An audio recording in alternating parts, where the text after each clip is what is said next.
Ronnie, I see you. That's a big dub, man. Thank you so much. We are going to get started here in just a minute or two, but Ronnie, I did see that. It hasn't even popped up on Streamlabs, but I saw it over on YouTube. Ronnie, that's a big dub, man. Thank you so much. I really appreciate it. You've been... Oh, hold up. There, Teching, now say it. Sorry, I had you muted. Ronnie! There you go. Hey, Teching knows, man. Hey, appreciate you, Ronnie. Wani, right, with the W. Wani Williams. That's my boy. So, hey, thank you, Ronnie. Like I said, we're going to get started in just a second. Just getting a couple more things set up. But, yep, be there in a minute.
All right, hello everyone, and welcome to the, round 9 of the Davy Dak fights, and I am here with none other than Tekking 101. I'm sure you are all familiar with Tekking by now, so I guess I'll just say, Tekking, how you doing today, man? I'm pretty good. Thanks, Dak, for having me on. Davy Dak fights. That's good. Points for the pun just with that. Hey, yeah. I appreciate it, man. Davy back fights, or Davy Jones in general, is a big element to a lot of my theories. So it was kind of a natural fit, And I mean, Afro Luffy. I mean, we'll get into this in a little bit, but he might be. Well, tied I mean, to Afro One Luffy. Piece. That's Gear 6th right there. I mean, yes. And how right you are, and you don't even know because of the theory that I have. It's like, so, not even like I say it's Gear 6, but we'll get into that in a little bit, because I do want to put you through a little bit. I guess you could call it a theory gauntlet, but like I was telling you before the stream, I want to go through some of my theories, or just even if you disagree with them, hear what your theories are, or just thoughts are on these topics. So we'll get into that in a little bit. But first, obviously, we have a lot going on in the manga. All right, quite a bit. Yeah, I would say so. Like one or two things going on right now. Yeah, I think there's one or two things we could talk about. The stream might be kind of brief, but there was a comment I just read on my review just now. It's like, these chapters are so slow. I'm like, are okay? No, just get out of here. You know what I mean? Like, what are we talking about? Like, are we reading? Are you sure you meant One Piece? Like, is that? Yeah. Are you sure you're reading the correct manga right now? I don't know. Yeah. Exactly. And so I'm going to lead off with a question that I lead off with King Recon and anyone else who's been doing this for a while, Joy Boy Theories. But first, I do want to get into a couple super chats and stuff like that. So like I said, in the waiting room, Ronnie, thank you so much for the 20 gifted subs. Ronnie, I mean, you've already gotten enough W's this week, but thank you for even doing more than that. I mean, you're awesome, man. Thank you. Ronnie, I've never met you, but I respect you, man. Hey, me too. Ronnie's an awesome One Piece fan, part of the community. He makes content now too, so everyone go check out his channel. There you go. Yep. And then I also want to give a big shout out to Mr. Bushido for super chatting 10 euros. And Bushido, I wanted to shout this out now just because I know you said you can't be here very long, but we are going to get into some of the stuff that you're bringing up here about Wang Ji, who I know Tekking loves here. So, I'm not going to yell it, but Wang Ji, there it is. Okay. Yeah, we all know. So we'll get to that in a little bit, Mr. Bushido. So definitely check back in. I don't know if you're still watching or not, but check the VOD if you need to. We will get to that, I promise. But just wanted to shout it out.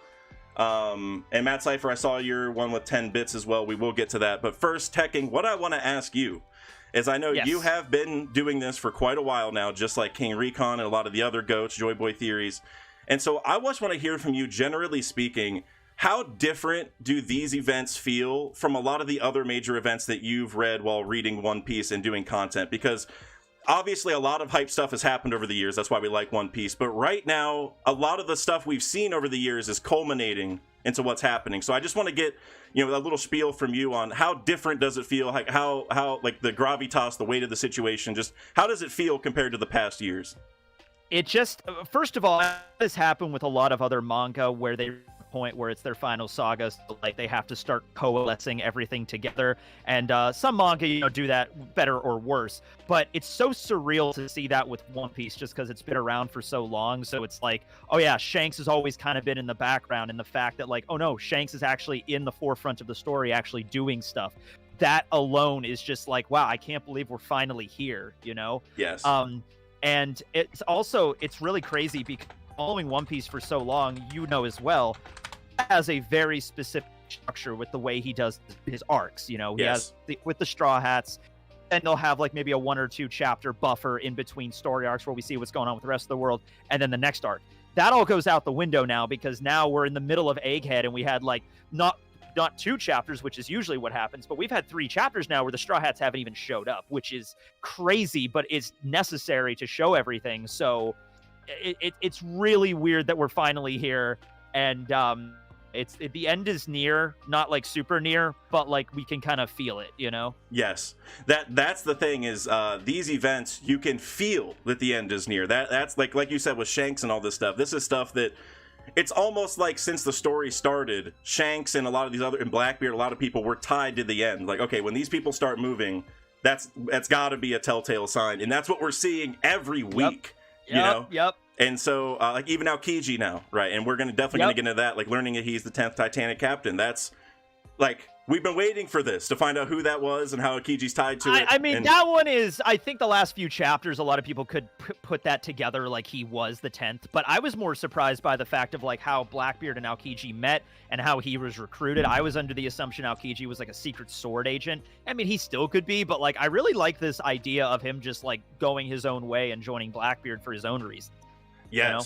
Yes, exactly. That was the highlight to me too. And real quick, I just want to say, I know Discord was lagging a little bit. I think it should be better now. My internet was all good. I just did a couple things like close some programs, and I think it should be okay. I'm good on my end. Everything's green on my end. I think it's Discord. I don't think it's either of us because my internet. My internet's maxed out, like, even above what I'm paying for from the company. So you're overclocking. Yes, exactly. But yeah, man, like the Aokiji stuff, you know, for the 10th Titanic captain, for me, I don't want to say it was anticlimactic, but it was maybe like the next best thing because, okay, we knew Aokiji was with him. We knew there was a mystery 10th Titanic captain. We were all like, okay, if Aokiji's the 10th, Oda would have told us. Like that's at least how I felt. Like, it's not going to be Aokiji, because why wouldn't he have just said it, or like? Oh, because Oda just doesn't like. Oda's like, I'm not going to tell you. Sometimes people will do that. They'll take Oda revealing stuff for granted, and I'm like, don't do that because you don't know what is in his mind. You know what I mean? Exactly. Or it might even be like throwing the theorist down the wrong trail, so like we waste our time, you know, so we don't follow the other answers. You know what I mean? So there's something else involving, and I want to talk about it at some point involving Hibari about that, but we'll get into that later. Okay, yeah, and that I think is a really interesting plot line because of the potential Akainu connection. Yes, right? My God. Yes, but real quick, I just want to get into a couple more super chats because Ronnie's going off again, so I want to make sure I get to these real quick. Ronnie, I told you, man, Ronnie's the GOAT. Yes. Ronnie with another $50 super chat. Ronnie, man, seriously, you are so generous, man. Thank you. Let's go, y'all. 2 of our community's GOATs in one place. Like/share the stream, y'all. And drop first vid in short off their inspiration. Hashtag Nakama United for life. Yep, I just watched Ronnie's, or Wani as I like to call him because of the W's, but he dropped a video in a short, and I watched that video last night, all about kind of what we're talking about here, how the One Piece community is just such like an interconnected, awesome thing, and now that we're getting towards the end of the story also, it's like each and every week that we get together, you can really feel the kind of interconnectedness. Like for me, talking to my real life friends about One Piece every week, like having an excuse to meet up and talk on the phone and whatever, that to me is maybe the best part about One Piece, is like the interconnected community level of it. And that's what Ronnie talked about. So yeah, I've experienced that too, because I have friends that, like, you know, are maybe not caught up, but like just the idea of just like, no, it's endgame stuff now, so get caught up. You know, like now's the time to do it. Yeah, 100%. Like even some of my friends, like right after this chapter, like I have like 3 or 4 texts like, bro, Aokiji, bro, Beppo, you know, and I'm like, man, you know, obviously like normal life stuff is fun to talk about too, but it's like something special for us to all be connected every week, you know, briefly. So so Ronnie, big shout out to you. And then you also did another $5 super chat, Ronnie, man, thank you. It was $5 super chat saying, Tekking, I love you, all love, bro. Aw, so, thank you. Yeah, Ronnie's the GOAT, and like I said earlier, Tekking, really, thank you for agreeing to do this. I mean, no problem. I'm here. Yeah, just don't worry about it. Yeah, no, I appreciate it, man. And then ZMP with a $5 super chat. Shout out to Ronnie for the gift. The One Piece community, especially on YouTube, is awesome. Shout out to Dak and Tekking for bringing the heat today. ZMP, thank you so much. That's what we love to see. I mean, we just pretty much said it, but I 100% agree. The One Piece community is something special, and that's a big reason why I'm doing it. I watched Tekking for years before making my own content, and like I mentioned this on stream, but Randy, King Recon, King of Lightning, I mean everybody, Rogers Base, I could keep going down the list, you know, but and just like a lot of these guys, I wanted to talk about One Piece more than my social circle would allow because I just couldn't stop talking about it. So I was like, you know what, we're going to expand it to the public. So yeah, that's pretty much how I started. Yeah.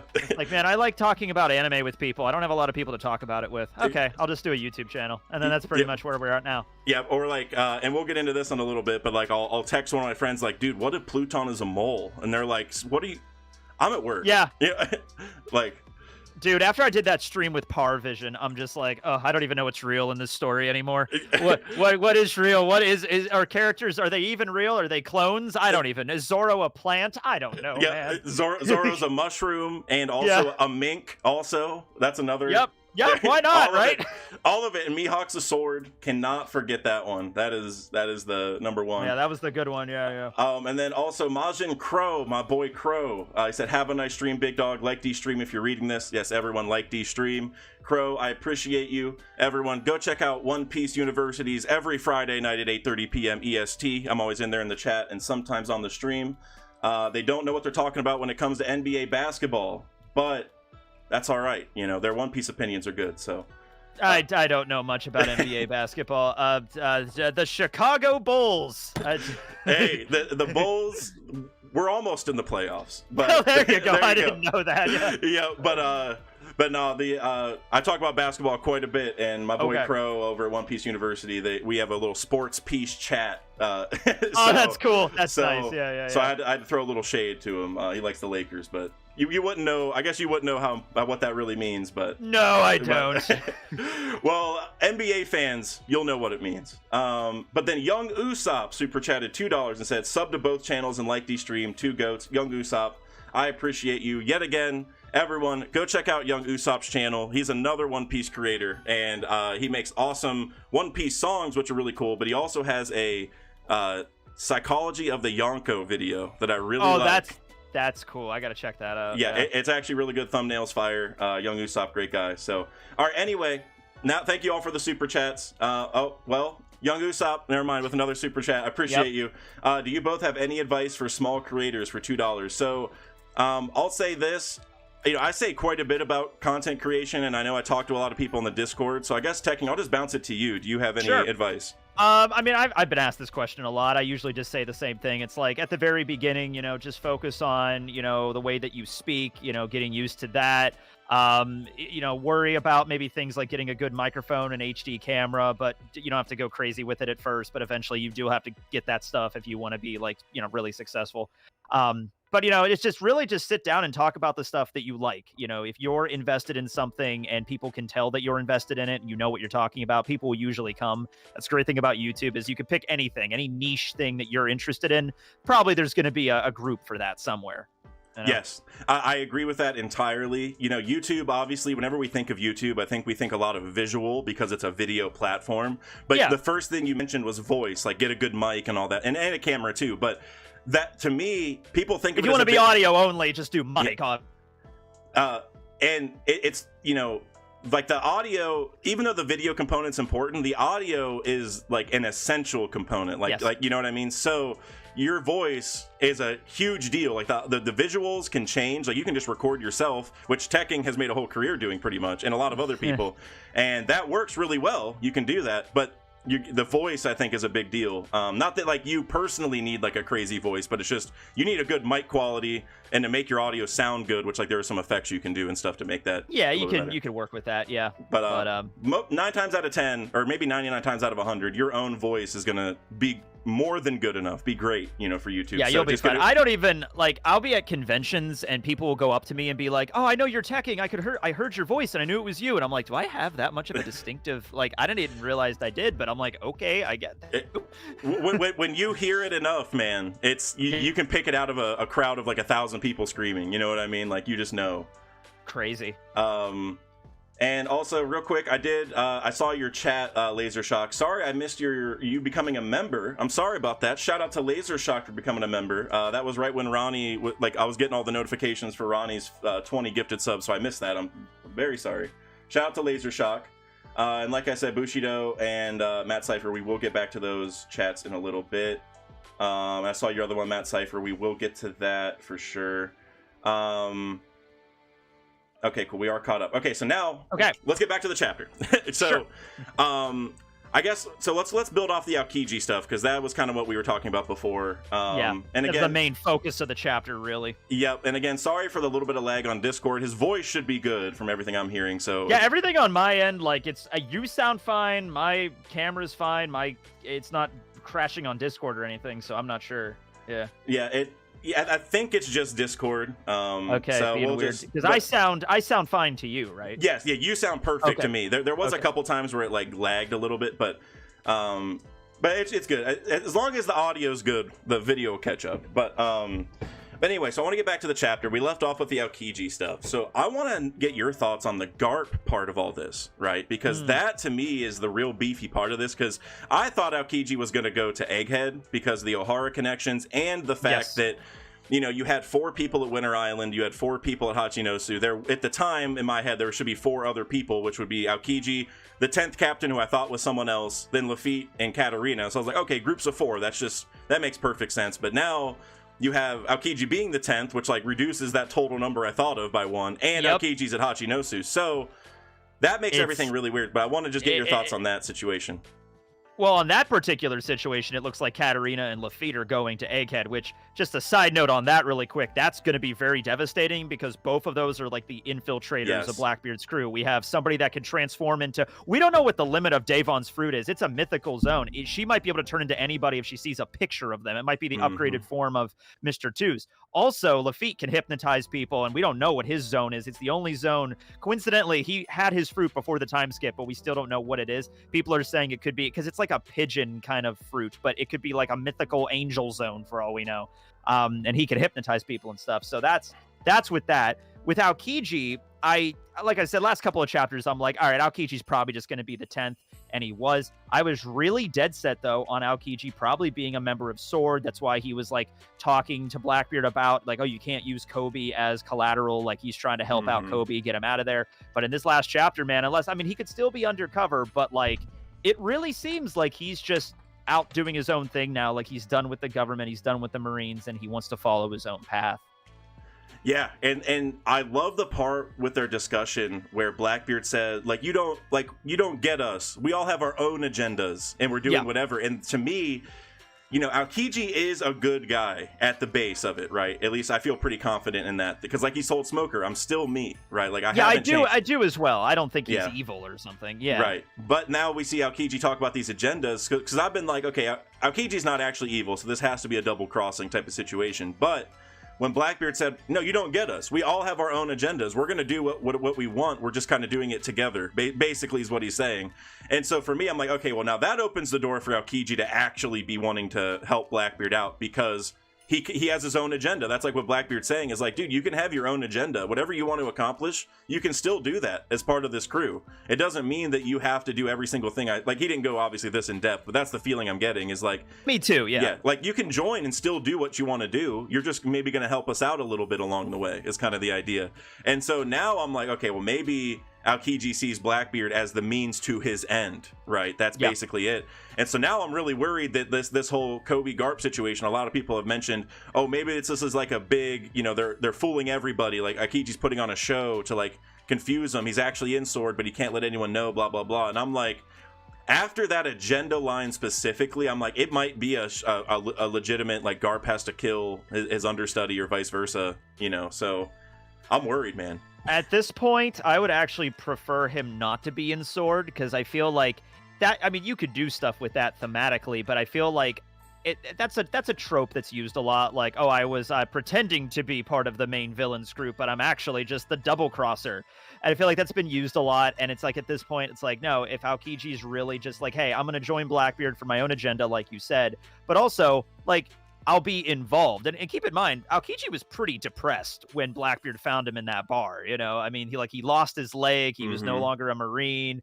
Akainu, who's like a friend of his, like they had this big fight. And he was kind of wayward. He was kind of listless. He didn't know what to do in the world. And Blackbeard was kind of like, hey, join up with us. And maybe Aokiji's like, yeah, maybe I will. Yeah.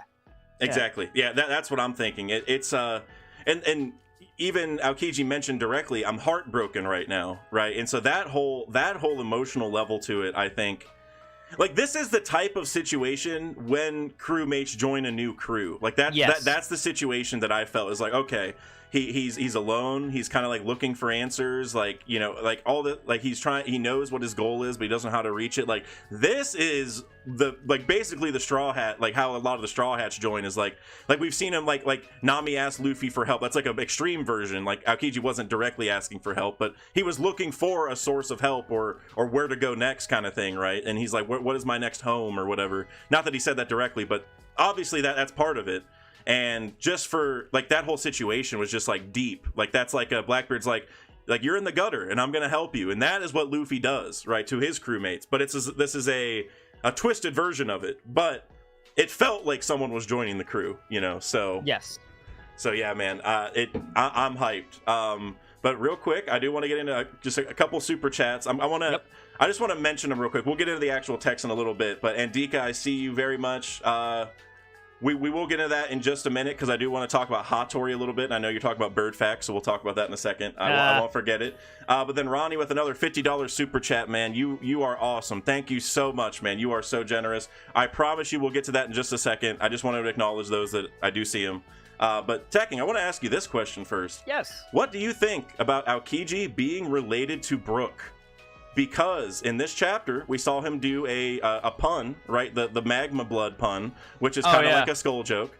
They're both between 9 and 10 feet tall, and they both have afros, kind of. And if you think about it, the timeline could easily make it where Brook is, I wouldn't say his dad or grandpa, because that's like almost too direct, but also like, if you think about the glasses also, Brook in his real, like when he had flesh, he had like those little monocle glasses things, and Aokiji has tiny little circle glasses too. So I don't know if that's like his great uncle or something. Hold on, I just want to check one thing. Okay, so he's from the South Blue. That's Kuzan. All right. I mean, there are a lot of similarities. I don't think that's even the first time someone has mentioned that because it's there.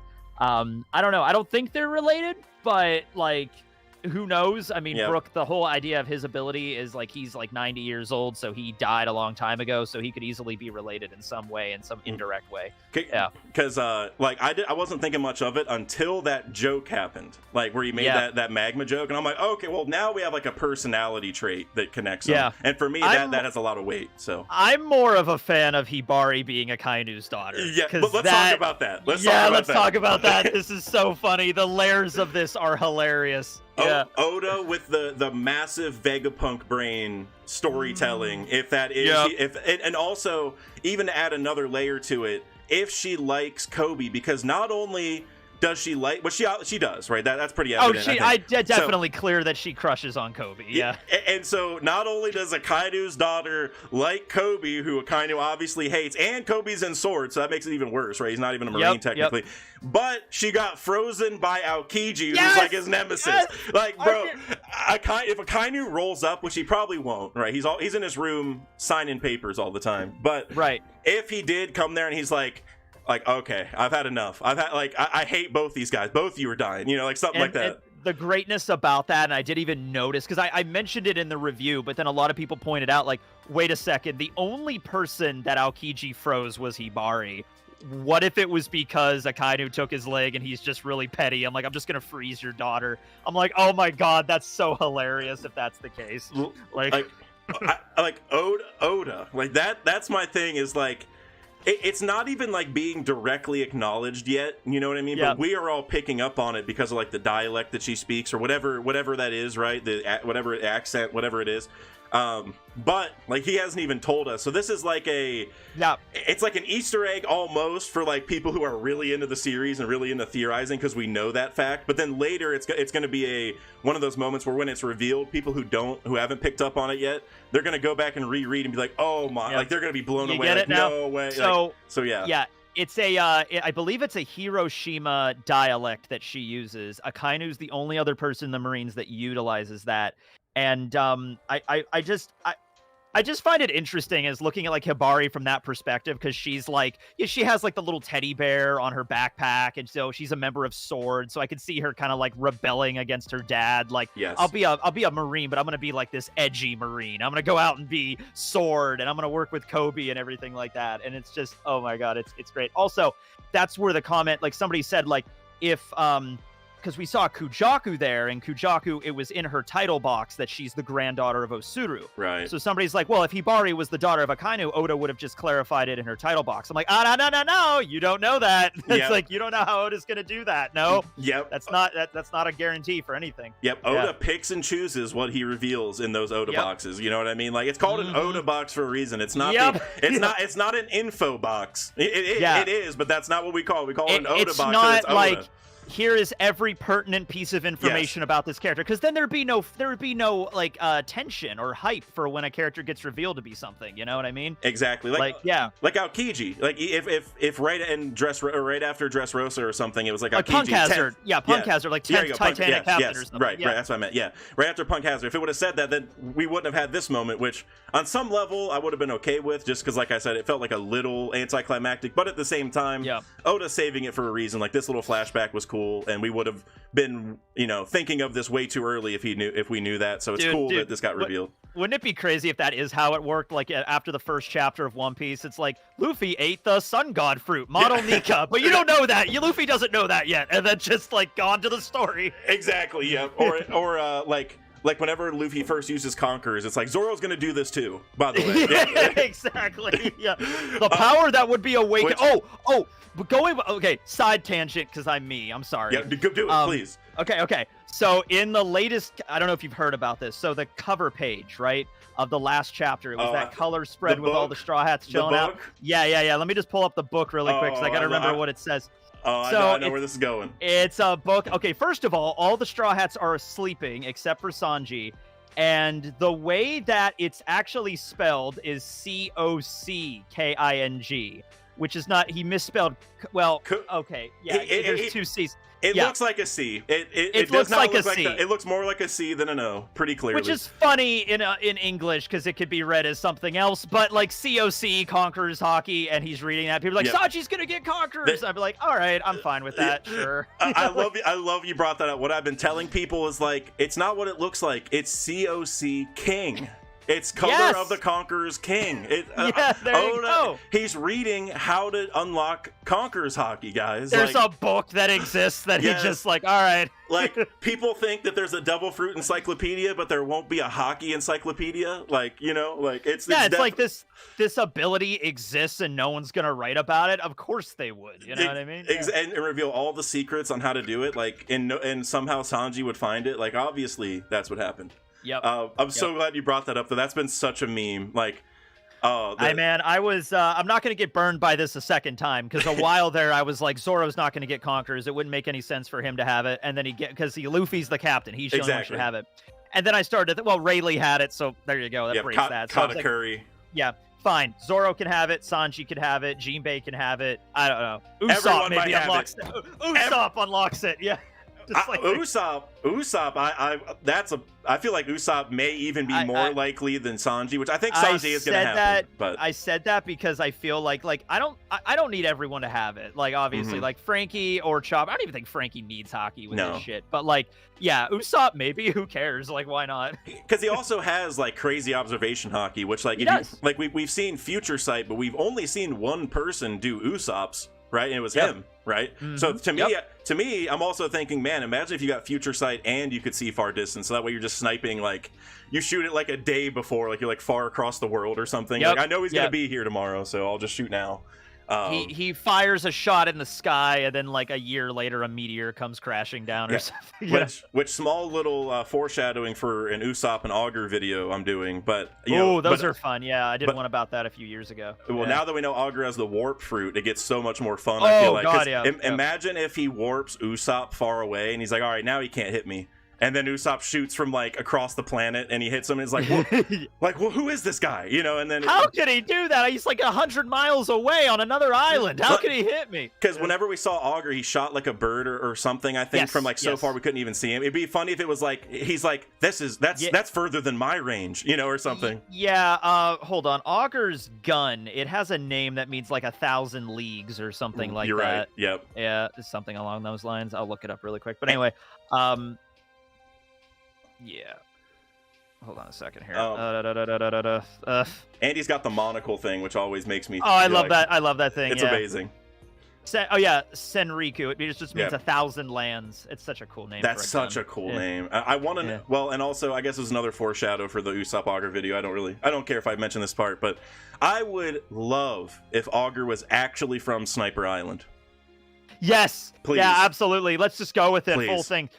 Oh, somebody also brought up that the other. I can't remember what it was. There was some other lie that Usopp had told that came into reality recently, but I can't remember what the comment was. It was something recent though, but anyway. Yeah, there's like so many of those. Like one that I is another video I've been working on, but Noland, where Usopp lied about being related to Noland. I'm like, okay, it's 100% that they're related. It's 100%. Yeah, it's easily that they're related. Yeah, you could easily see that. Yeah, the second Usopp says it, which yeah, well, we'll get into some more Usopp lies here in a little bit. I was about to say it, but I don't want to get off on a tangent on that just yet. Well, that's literally what I do for a living. Yeah, but so I had to show I'm on somebody else's channel. Let's get back on topic. Yeah. No, I love it, man. That's what this is about. You know, the tangents, the random thoughts. But okay, and I see some more super chats coming in. I'm gonna answer one real quick just because it's a good tie to what we were just talking about. But then I want to talk a little bit more chapter 1081.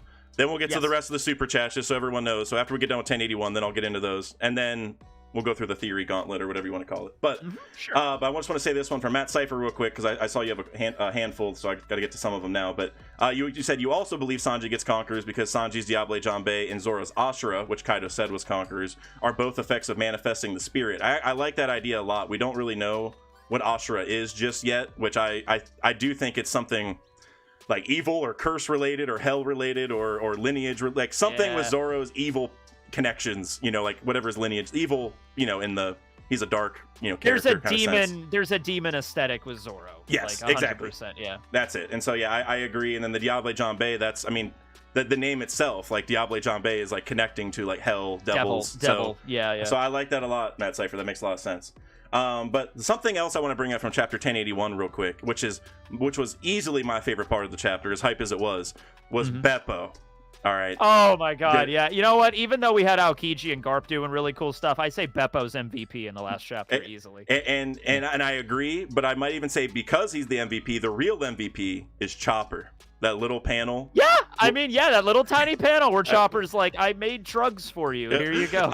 He's channeling his inner Caesar, drug dealing to the young ones. But oh, Chopper, please.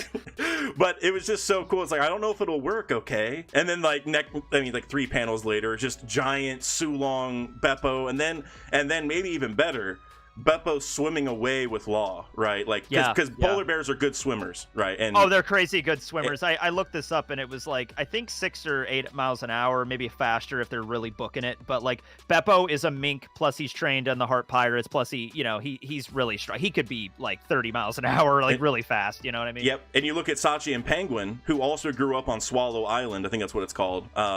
With Beppo. Yeah. And they all grew up in the same place. Like, Beppo's originally from Zou, but like pretty soon after he was born, I don't know if we know the exact timeline, he was at Swallow Island. That's where Law, Sachi, and Penguin all met up. Yeah, he was trying to follow Zeppo, his older brother. Right. He climbed down Zunisha, fell in the water, and washed ashore in the North Blue. There you go. Yeah, which that's like such a far ways away to... It is, but he's a polar bear. He's fine in the water. Exactly.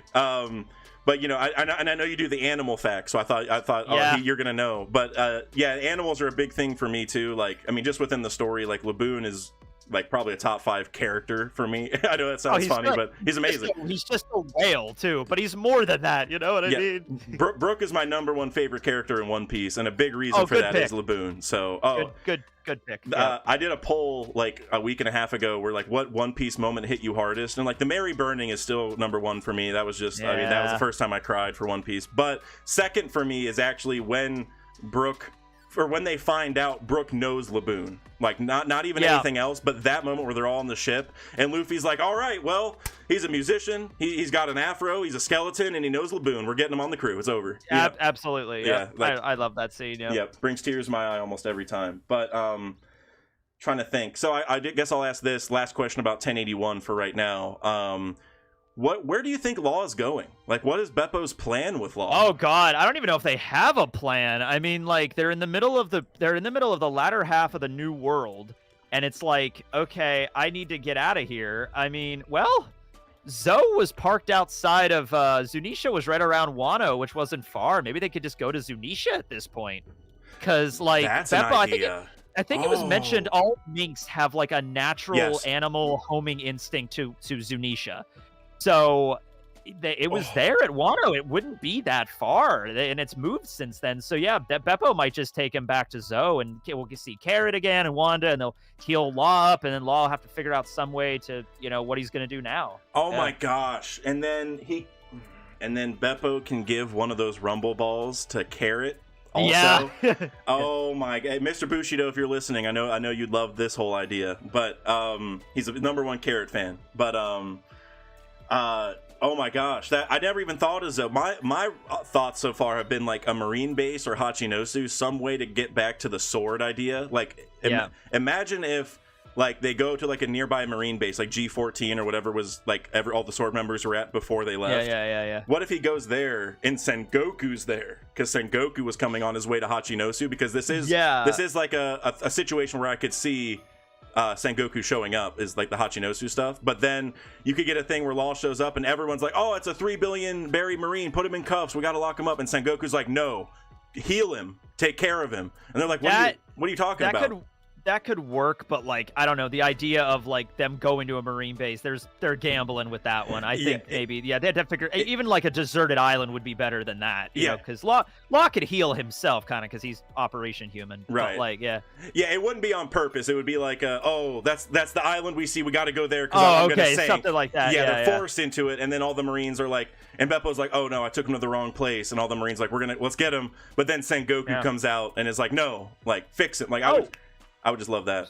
Something else, Beppo is actually the navigator of the Heart Pirates, so this would work great. He could pretty much take him like wherever, you know. That I didn't know that. That's crazy. Yeah, but you bringing up the fact that the Minks have a natural like homing mechanism, that I can't believe I'd ever thought of that. That's what's happening. Like I'm sold now.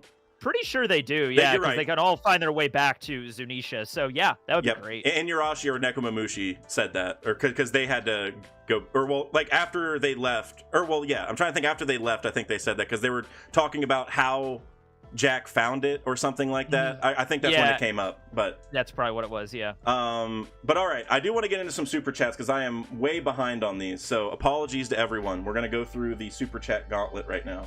Okay. So I know there were some earlier that I said I was going to skip. We are, like I said, I'm still going to get back to those, but I just want to get caught up on the new ones real quick. Andika Wijaya super chatted 50,000 Indonesian rupiahs. I think I'm saying that right. I appreciate you very much. Love the Dak and Tekking hype. Since many One Piece characters have bird names, especially marine girls with Japanese names, will Tekking do bird facts too, or is it already done? I never did bird facts because I'm going alphabetical, so B was bats, and that was like years ago. But I did talk about that in a video I made last week where Hibari and Tashigi's named after, I think, a shrike or something like that. Okay. And there was another one that I forgot. Suru is crane in Japanese. So, I mean, there you go. Kujaku is peacock. So, yeah, there it is. And the marine... Well, and also, I don't know if this really is important, but... Aokiji is blue pheasant, so that also I know obviously he's not a marine girl, and he's not even in the Marines at all anymore. But that is still an interesting thing, I think, because where he does have a bird name, right? He does, yeah. But what was I gonna say? But also the Marine symbol is a seagull, which is also an interesting tie to this, right? It is, yeah. And then Ronnie Williams with another $50 super chat, the one I mentioned earlier, man. Thank you so much, I appreciate you. He's adding all the goats. I'll just say the names. Majin Crow, Sway Shocks, Vexes, The Lurking Legend, Duran Ross, Young Usopp, Brandon King, Terrible TJ, Free Worry 4, and Dika yet again. What up, Nakama? Today's epic lineup of streams. Appreciate you, man. And yes, it is. I know there's quite a few streams today. I know Threevil was going earlier. He still might be live with Preach right now. I'm not sure. But I know he went live earlier today. And then I know One Piece University's tonight, and... normally Hidden Island streams today, but not today. So yeah, it's like One Piece TV on like Wednesday, Thursday, and Friday. So thank you, man. I appreciate you. Thank you for supporting the streams. I really appreciate it, man. And then Matt Cypher, I see your bit talking about Chopper and the Forest God stuff. We'll definitely talk about that later when I bring up some theories and stuff. So I'll save that. Jay Levi Music super chatted $2 and said Afro Tail is real and my favorite One Piece theory so far. So Tekking, I don't know if you've heard that my biggest theory on the channel is that I think the One Piece is Joy Boy's afro. If you just want to give me an immediate reaction to that, I don't know. I mean, I think it's gonna be something goofy. It's gonna elicit I want more than anything. I want the One Piece whenever I find out what it is I want to have the same reaction that Roger did. Yes. I want to actually physically laugh my ass off when I see what the One Piece is.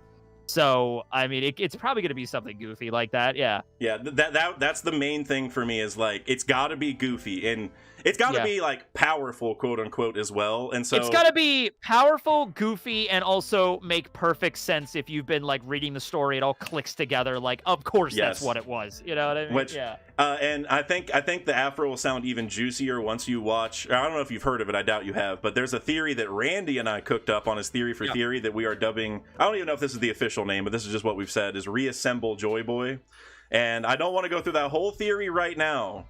But it's making Joy Boy one piece again, and that is Blackbeard's goal. That's our theory. It's like Exodia. Yes. It's like you summon the afro of Joy Boy, the left arm of Joy Boy. Pretty much, or like the Legend of Osiris, if you've heard of. Yeah, that's another one. Wow. Okay, yeah. You know your Egyptian lore. I love that. Yeah. Yep. Shout out to whoever said that in the stream because I didn't know it until until the stream. But they mentioned it, and I know Randy is doing a whole video on it. So like it's live on the VOD, but he's gonna make an actual video. So whenever that drops, definitely recommend checking it out. But tying back to the afro thing, yeah, dude, I think it's definitely gonna be something funny. But what really makes this better is if you think about punk records, you know, Vegapunk has brought up like I wanted everyone in the world to like be interconnected, like a library that everyone could connect to, and then Shaka was able to use all this brain power to like almost see the future in a way where he's like, you know, I'm gonna die today. Like he knew that before CP0 even showed up, right? He knew that he was gonna die, and that did end up happening. So it's almost like he knows so much. He knows what's gonna happen in the future, and he was able to figure out the past as well because he's like the Void Century. There was a war, blah blah blah. Yes. And so the afro could also fulfill that void where it's like the perfect punk records because it does go on your head, you know, and it would, so everybody wears an afro helmet to receive the signal. I could totally see. Yep. And Brook's Egghead outfit, he has a helmet with an antenna on it. So it's like his afro is connecting to the server, you know, whatever. So but yeah, maybe we'll get back more into that later, but that is one of the theories I wanted to bring up. I love that. Yeah. And then Jintone super chatted $20 at work, so I can't watch the stream, but take my money since you got teching for a stream. Jintone, thank you very much. And just like a lot of these other people, guys, Jintone is another great One Piece creator who's making his waves. You know, he has a great Nami video. It's his third video ever, and it has 50K views. So it has to be a good video. It has to be, man. So jeez. I mean, and I knew the script before it came out, so I can attest it was a good video. So definitely go check that out for sure. Thank you, Jintone. That's super generous of you. And Ronnie Williams with $5 super chat. Usopp will definitely get Conqueror's Haki 100%. Hashtag I have spoken. I'm with you, and I would love it if it happened at Elbaf. Like, I would love if he was able to make, like, I know a lot of people have brought up like Thor's hammer or like pulling like something from stone or whatever it is that makes Usopp a brave warrior of the sea. But I mean, all that can be true. But what I would like to see is that he eventually gets Conqueror's Haki, so he can make his like 10-ton hammer or whatever, like the hammer that's not actually that heavy, but an actual hammer. Make it feel like it's that heavy. Dude, at this point, whenever Usopp says something, like we had the joke during Wano where he, like, I have Conquerors, and it was actually Big Mom's Conquerors that was, like, feeling the effects. But I'm like, all right, Usopp's getting Conquerors now, I guess. Like, that's just, you have to kind of go with whatever he says, you know what I mean? And remember, Oda did something similar earlier with Zoro. Remember when like, the building was shaking? Like, Zoro, is this your Conqueror's Haki? He's like, what are you talking about? I don't have that. Yeah, and then later, he did, right? So, I could definitely see something similar to that. But yeah, Usopp's definitely getting it. I'm with you 100%. Saran Wrap used 1 bit and said, imagine there's another Haki over Conquerors and Luffy has it to be the King of Kings Haki. Like his will is so perfect, he has a bunch of Conquerors under him. I would imagine like Roger's Conquerors was peak Conquerors and you know, something like on the, and it's still Conquerors, but like next level shit. Yeah, you know? Yeah, like I mean, look at like Shanks Conquerors Haki. Like to me, like, I think there is a layer of Conqueror's Haki where it can be so strong that even if someone else has Conqueror's Haki, it's still, you're going to win over their Conqueror. You know what I mean? Like, you're a Conqueror of Conquerors or sorts, which is basically what they're saying, I guess. So, with you 100%. King of Kings. Exactly. Brandon King became a member. W, Dak, and Tekking, 2 of my favorite OP tubers. Brandon King, big shout out to you, Brandon King. I knew Brandon King's name from seeing him in all the chat rooms and stuff, like posting theories and stuff. So I was like, whenever he popped in my chat the first time, whenever I started streaming, I was real pumped. I was like, okay, I definitely made it. You know, now that Brandon King's here. Friend Harper super chatted $5, said, have either of you ever read Don Quixote? It's fun and silly. Yes. I'm investigating it for One Piece reasons. Great stream so far. Have great days, you two. Thank you, Friend Harper. Okay, go ahead. What were you gonna say? Oh yeah, I've read it. It's good. I would recommend it. It's a really good story about the message is weird because it's kind of like, just don't sit around and read fiction for the sake of fiction. It'll end up killing you, because that's kind of the overall message. Because that was a thing back in the 1800s, was like, everything you read must have morals. It mustn't just be fluff. And it's like, if you don't, it'll cause your ruin. So the message I don't agree with, but the story itself is great. Yeah, I'm with you. And I've had a painting, like the Don Quixote image, like with him like on a horse or whatever, like that like quintessential image. I have a minimalist like painting, I guess, of it that's been in my living room for ever since I moved into this house a few years ago, but I've never read it, so I probably should, because like people walk in and like, oh, what's that? And I proudly say, oh, that's Don Quixote, and I have no idea what it actually is, you know. So but also, I guess I'll say now, just while we're on the topic, I am working on a video about Avalo Pizarro, actually, and I saw you did one recently with the Island fruit. Yes. But aside from that, the Avalo Pizarro part, his name ties to the Pizarro brothers, who were Spanish conquistadors. Yeah, his name's based off of Francisco Pizarro, who was the one that conquered the Incan Empire in the 16th century. Yeah. Exactly. And you know, it's funny because like Don Quixote obviously is like a Spanish surname, right, for Doflamingo, and they were celestial dragons. Garcia, Saint J. Garcia Saturn, there's another Spanish one, and then Avalo Pizarro, we know he used to be a king, and this is, I guess I'm spoiling a little bit of the video, but also he was the only level 6 prisoner who wore his normal clothes while he was locked up. Yeah, exactly. Yeah, so I like to think that there's I love Pizarro because he's one of those characters we don't know really anything about, and it's like he's fascinating though. Like, what is his backstory? And of all the people that were locked up in level 6, he got the highest rank. He's rank 4. Like Shiryu's above him, but he obviously is different situation. Yeah, I don't know. Do you think the ships go by rank? Because if that's the logic, Aokiji's 10, so it's like I don't like. Well, I don't know. I didn't really view them as like rank or strength. I just viewed him as like, here you go. Because Doc Q has he's 9. Exactly. So it's like, and Lafitte is below Pizarro. And I do think it's definitely not indicative purely of strength, but there is some respect level to it, because like Burgess is number 1, and while we don't know a lot about him, I can't remember. Whenever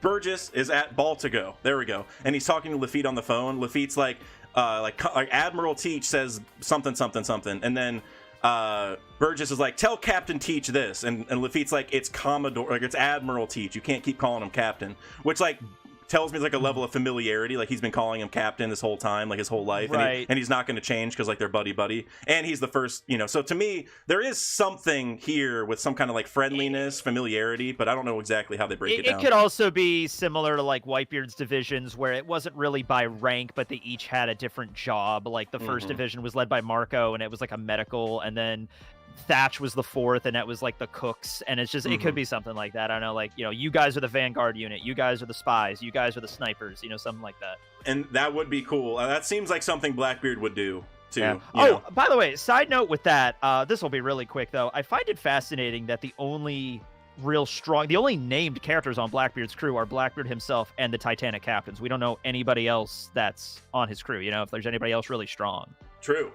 Yeah, we don't. And you know, it's funny because he even mentioned it this chapter, like those 100 pirates that you took the hearts from, Law, they're all still on the island. So it's like, man, is it confirmed that those prisoners are like the level 6 prisoners that escaped after the fact? Because I feel like that's almost locked in, but I don't know if that was ever said. Because, you know, because after Impel Down was done, there's like a discussion between Brand-New and Sengoku, and they're like, and after it was over, they all, like the rest of the level 6 prisoners, like walked out, like they weren't killed, they like got back up from getting defeated earlier and left. Yeah, there was a because what they did was when Blackbeard walked in, he was like, you know, fight amongst yourselves, and then whoever's the strongest, I'll take on my crew. So that was like where Katarina and Vasco joined, but there was a lot of other ones that escaped. We see that during during Dressrosa, when those one of those bounty hunters in the Coliseum was like, I gotta thank you, Luffy, for freeing all those prisoners, because my business has been booming lately, you know what I mean? Something like that.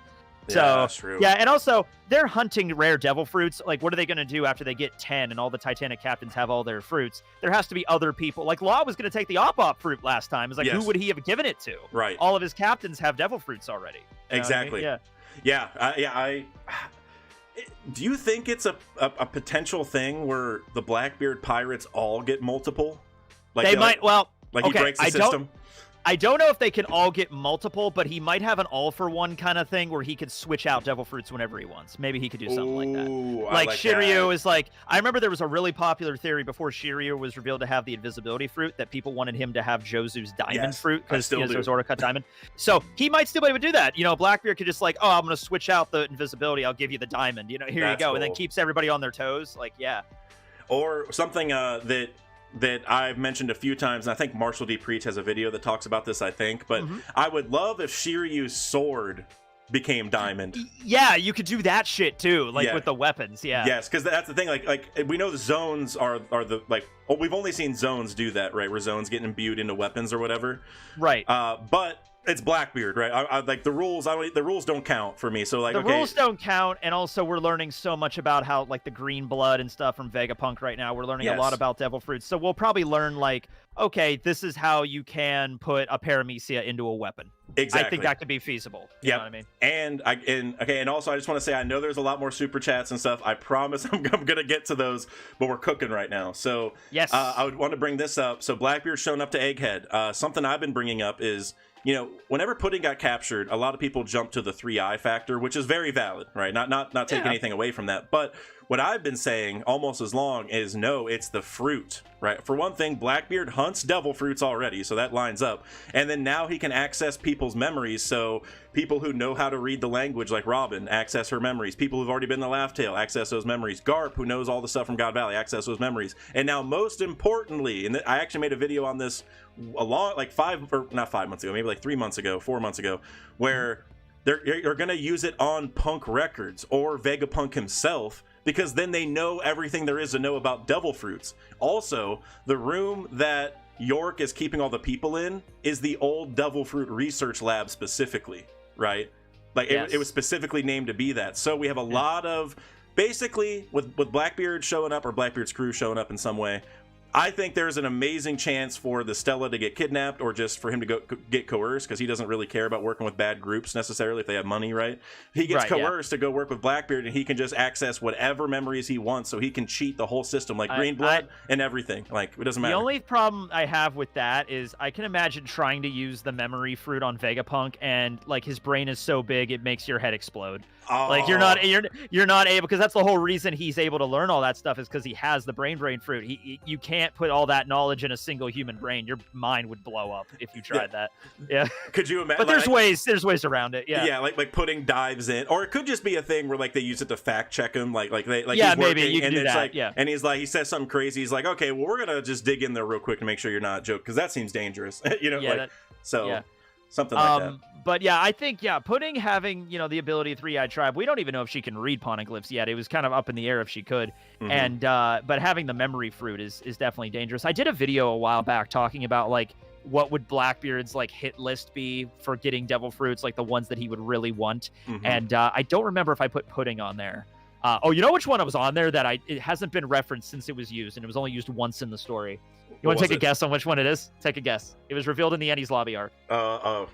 I was gonna say Foxy's fruit, but that was no. Oh, that one's a good. That's actually not a bad one if used by someone other than Foxy. Well, you watched my Void Century video, so you might remember I mentioned him. But but the rust fruit. That's what it was. Yeah. Ooh. The fruit that can literally just decimate any swordsman you fight. You know what I mean? Like, and Well, I would hope that Oda, like with the way that Haki works, like if you were like Enma when it's like flowing with Haki, it wouldn't work because like the Haki cancels it, kind of like with Law. But regardless, most other things, it doesn't. You know what I mean? Like 99 times out of 100, it's going to be OP, and it's going to be just knock you out. Yeah. And not that it matters, because you know he might be dead now, but Kid would get low diffed by the rust fruit. Oh, absolutely. Yeah. The rust fruit would be an awakened rust fruit would be absolutely devastating. Yeah, it's over. It's over for Kid. I mean, I guess Kid could go turn like non-metal objects to like with his awakening magnetic. But I mean, yes. his arm, like he could just rust his whole arm. You know, I love that fight where in the anime it's short enough, but in the manga it's literally 2 panels where Shu shows up, grabs Yubashiri, rusts it, and that's like it. And it's like, yes, that's like the strongest fruit ever, like one of the most powerful fruits ever. Just like, whatever. Exactly. Yeah. It's so OP, like, and it's also like Zoro, like it was used on a very competent character too, you know. Yeah. Like but real quick, I see that is quite a bit going on here with the donations. Yes. Ronnie, don't tell me you just dropped some more memberships. Hold on. I think Ronnie dropped some more memberships. Oh my, Ronnie, does that say 50 memberships? Yeah. Oh bro, Ronnie, man, I gotta take you out for a drink or something. Whenever Ronnie, if we ever meet up, you're not paying a dime whenever we go to the bar or whatever we're doing, Ronnie. Man, thank you. 50 memberships, bro. I don't even know what to say, Ronnie. That's crazy, man. Thank you so much. That's amazing. That is definitely the biggest donation or whatever you want to call this I've ever got. Like, I don't even know what to do, man. Thank you. That is so generous. I guess I'll say this real quick, just because I see everyone is getting those memberships. First off, make sure you have the thing enabled to accept memberships. Every channel you have to like go turn it on. So like if anyone's looking at the chat right now, I think you can click Ronnie's little 50 gift symbol, and there should be like allow gifts. Because 50 is a lot, Ronnie. Thank you very much. There's 50 people who have to claim those. So I know there's a lot who already have, but I just want to make sure you guys pick those up while they're still there. So. Definitely. Oh yeah. Oh, and sorry. Yeah, sorry. Tekking's face disappeared. Discord's being really weird. I don't know what's going on with it. Yeah. That's my fault. Well, I guess sort of my fault. If I close the Discord tab or just minimize it, you disappear. But weird. But I think it might be. Are you doing this through OBS? Maybe it's something with that. I'm doing Streamlabs. Oh, Streamlabs. Okay. Yeah, it's weird. I don't know, man. Yeah, I've never used that before. Normally, okay. Now it's working. Now you didn't disappear. Okay. There we go. Okay.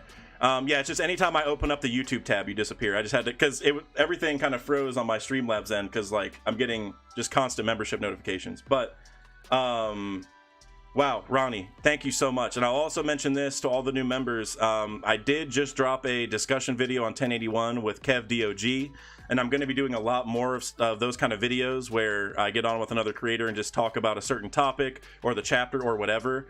So, Ronnie, you said you're in Jersey. I'm actually... I'll just message you on Discord. I ain't gonna. There you go, man. Yeah, we're not gonna. You're in Jersey. I'm located right here.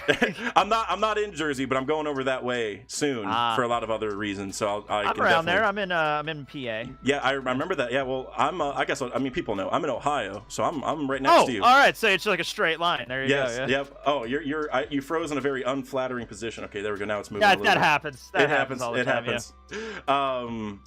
But yeah, so you know, you probably have similar weather to here, and it's been very up and down lately. Where it'll be freezing like 2 days ago, and now it's like in the 80s right now. Yes, exactly. Yeah, literally, it was freezing cold. I had to have a jacket on, and today I was literally sweating just like playing freezing. Literally a period of I think it was last weekend where you could be outside in like shorts and mow your grass in like 80-degree temperatures, and then the next day it was snowing. That's the way it is up here. Yep, exactly. Yep, it'll be freezing cold, and then the next day it's hot, and I go mow my lawn, and then there's snow the next day. But yeah, I like but Ohio's cool. My uncle lives in Bridgeport, so that's not too far. Yeah, I originally grew up in Northeast Ohio, so kind of close to the PA border a little bit. Oh, cool. Yeah. So, but yeah, I don't know. I guess we should stop doxing ourselves, but yeah, I mean, yeah. But no, yeah, I remember whenever you said you were a PA boy, I was like, I'm subscribed immediate. My whole life. Yep. All right. Okay, I'm gonna get through some more of these super chats because you guys have been just so incredibly generous. I'm having trouble keeping up, which is a good thing. So Ronnie, I saw the $5 super chat. Click gift box, enable gift memberships. Yeah, Ronnie, thank you for doing a super chat just to say that. But yes, you're correct, everyone. I still see some people becoming members slowly over time, so that tells me there are still some of those 50 remaining, I think, to claim. So everyone, click that little box, click allow, and you'll be a member for the next 30 days. And like I said, we got more members-only content coming, so that'll be cool. And I saw another one from Ronnie. What a day to be off work. Hey, bro, There it is. Yep. There you go. I appreciate you, man. I appreciate you. Thank you so much. And just for supporting the streams in general, Ronnie. I mean, I told you before, but you're in all the streams, so that's super dope. And let's see, Gin Tone with another $20 super chat. That medicine for Sulong just makes me want Carrot to join the Straw Hats even more. Hashtag not a furry. What do you oh, that's from my thing. Yeah, hashtag not a furry. Do you think it's a rumble ball, like Chopper's normal rumble ball, or do you think Chopper was like, because he spent a lot of time around you know, Minks and Carrot and everything, he developed medicine specifically for their Sulong? I go back and forth, and there's actually another super chat that ties to that. So I'm gonna read this, and then I'm gonna answer that just because he has an interesting theory on it. Nice. Could Rumble Balls use vitamin D, the vitamin of the sun or sun god, accessing D true power of the Minks, the Sulong form being incomplete without the moon? As far as it being like vitamin D specifically, you know, I don't know if Oda would ever go that far to like use. It'd be funny for the meme. Exactly. But, yeah. But with that being said, I do think there is an element here where Chopper, it's not a normal rumble ball, but a Mink altered one that does have some connection to sunlight or like the nutrients from the sun or the moon or something. I definitely can see that. Tekken, you kind of mentioned like with the Mink medicine or whatever they learned from Miyagi and Tristan, right, and whoever else, right? Yes. That could tie into it, right? That it could be like, oh well, Minks operate off of this chemical or something, and that could factor it's in. like looking at the moon, which the moon is sunlight. I'm just gonna make a pill that gives you ultraviolet rays. Here you go. Exactly. Yes. I don't know, but there's obviously a chemical change that maybe Chopper's like, okay, your body is capable of transforming. There has to be a biological means to trigger that beyond looking at the moon. You know, so yeah. Yes, and the moon is just reflected sunlight, like the moonlight, right? And so to some degree there is a connection, and I brought this up in a couple videos now, but you know, Sulong, Gear 5th, and the Tamate Bako pills all produce a similar form, right? Like the person who uses that form, they all white flowing hair, like fiery hair with red eyes, right? Like that is, it's way too identical to not be connected in some way. And so something it's like when Lucci showed up with his awakening. I mean, it was just like, there's clearly a reference here. There's something going, there's a connection between these awakened zones. Yeah. Yes, and even Kaku, which I thought that was really dope that he got an awakened form too. He had the flaming stuff on his neck, right? So there is like something there. He did. And but I guess the unique thing is like Luffy, Sulong, and the pills all give you like white hair, where Lucci has like black flames, right? Which it could just be a fruit specific like design thing. That could not be important, but maybe it is. Like maybe the blacks, like, and I brought this up before, like maybe Luffy doesn't actually have a zone, or it's a zone plus some, so it's just like a weird fruit in general. Where Luffy's is so strange, so it's like the rules are kind of up in the air for his. Exactly. Yeah. Like regular zones might have the black flames normally, but because Luffy is doing the same thing as Sulong and the Tamate Bako pills, he has white flames because it's not a normal zone awakening. It's whatever. The way I think of it is it could just be Gear 2, but to another degree, right? Because they said like my heart sounds funny. It sounds like the drums, which like in Gear 2 he's pumping his heart faster. That's like mainly it, right? Like the blood's flowing around faster. So I think Gear 5th could just be that. Like again, there's going to be more to it, but I think Gear 5th could just be Gear 2 just knocked, you know, put up a whole nother level, and that's basically what Sulong and the pills are doing. They're like making your heart beat super fast, and so you're way stronger for a period of time, you know. Absolutely. Yeah. And Young Usopp, thank you for that $5 super chat. I appreciate you. Priyanshu Shukla, I'm sorry if I butchered that name at all, with 44.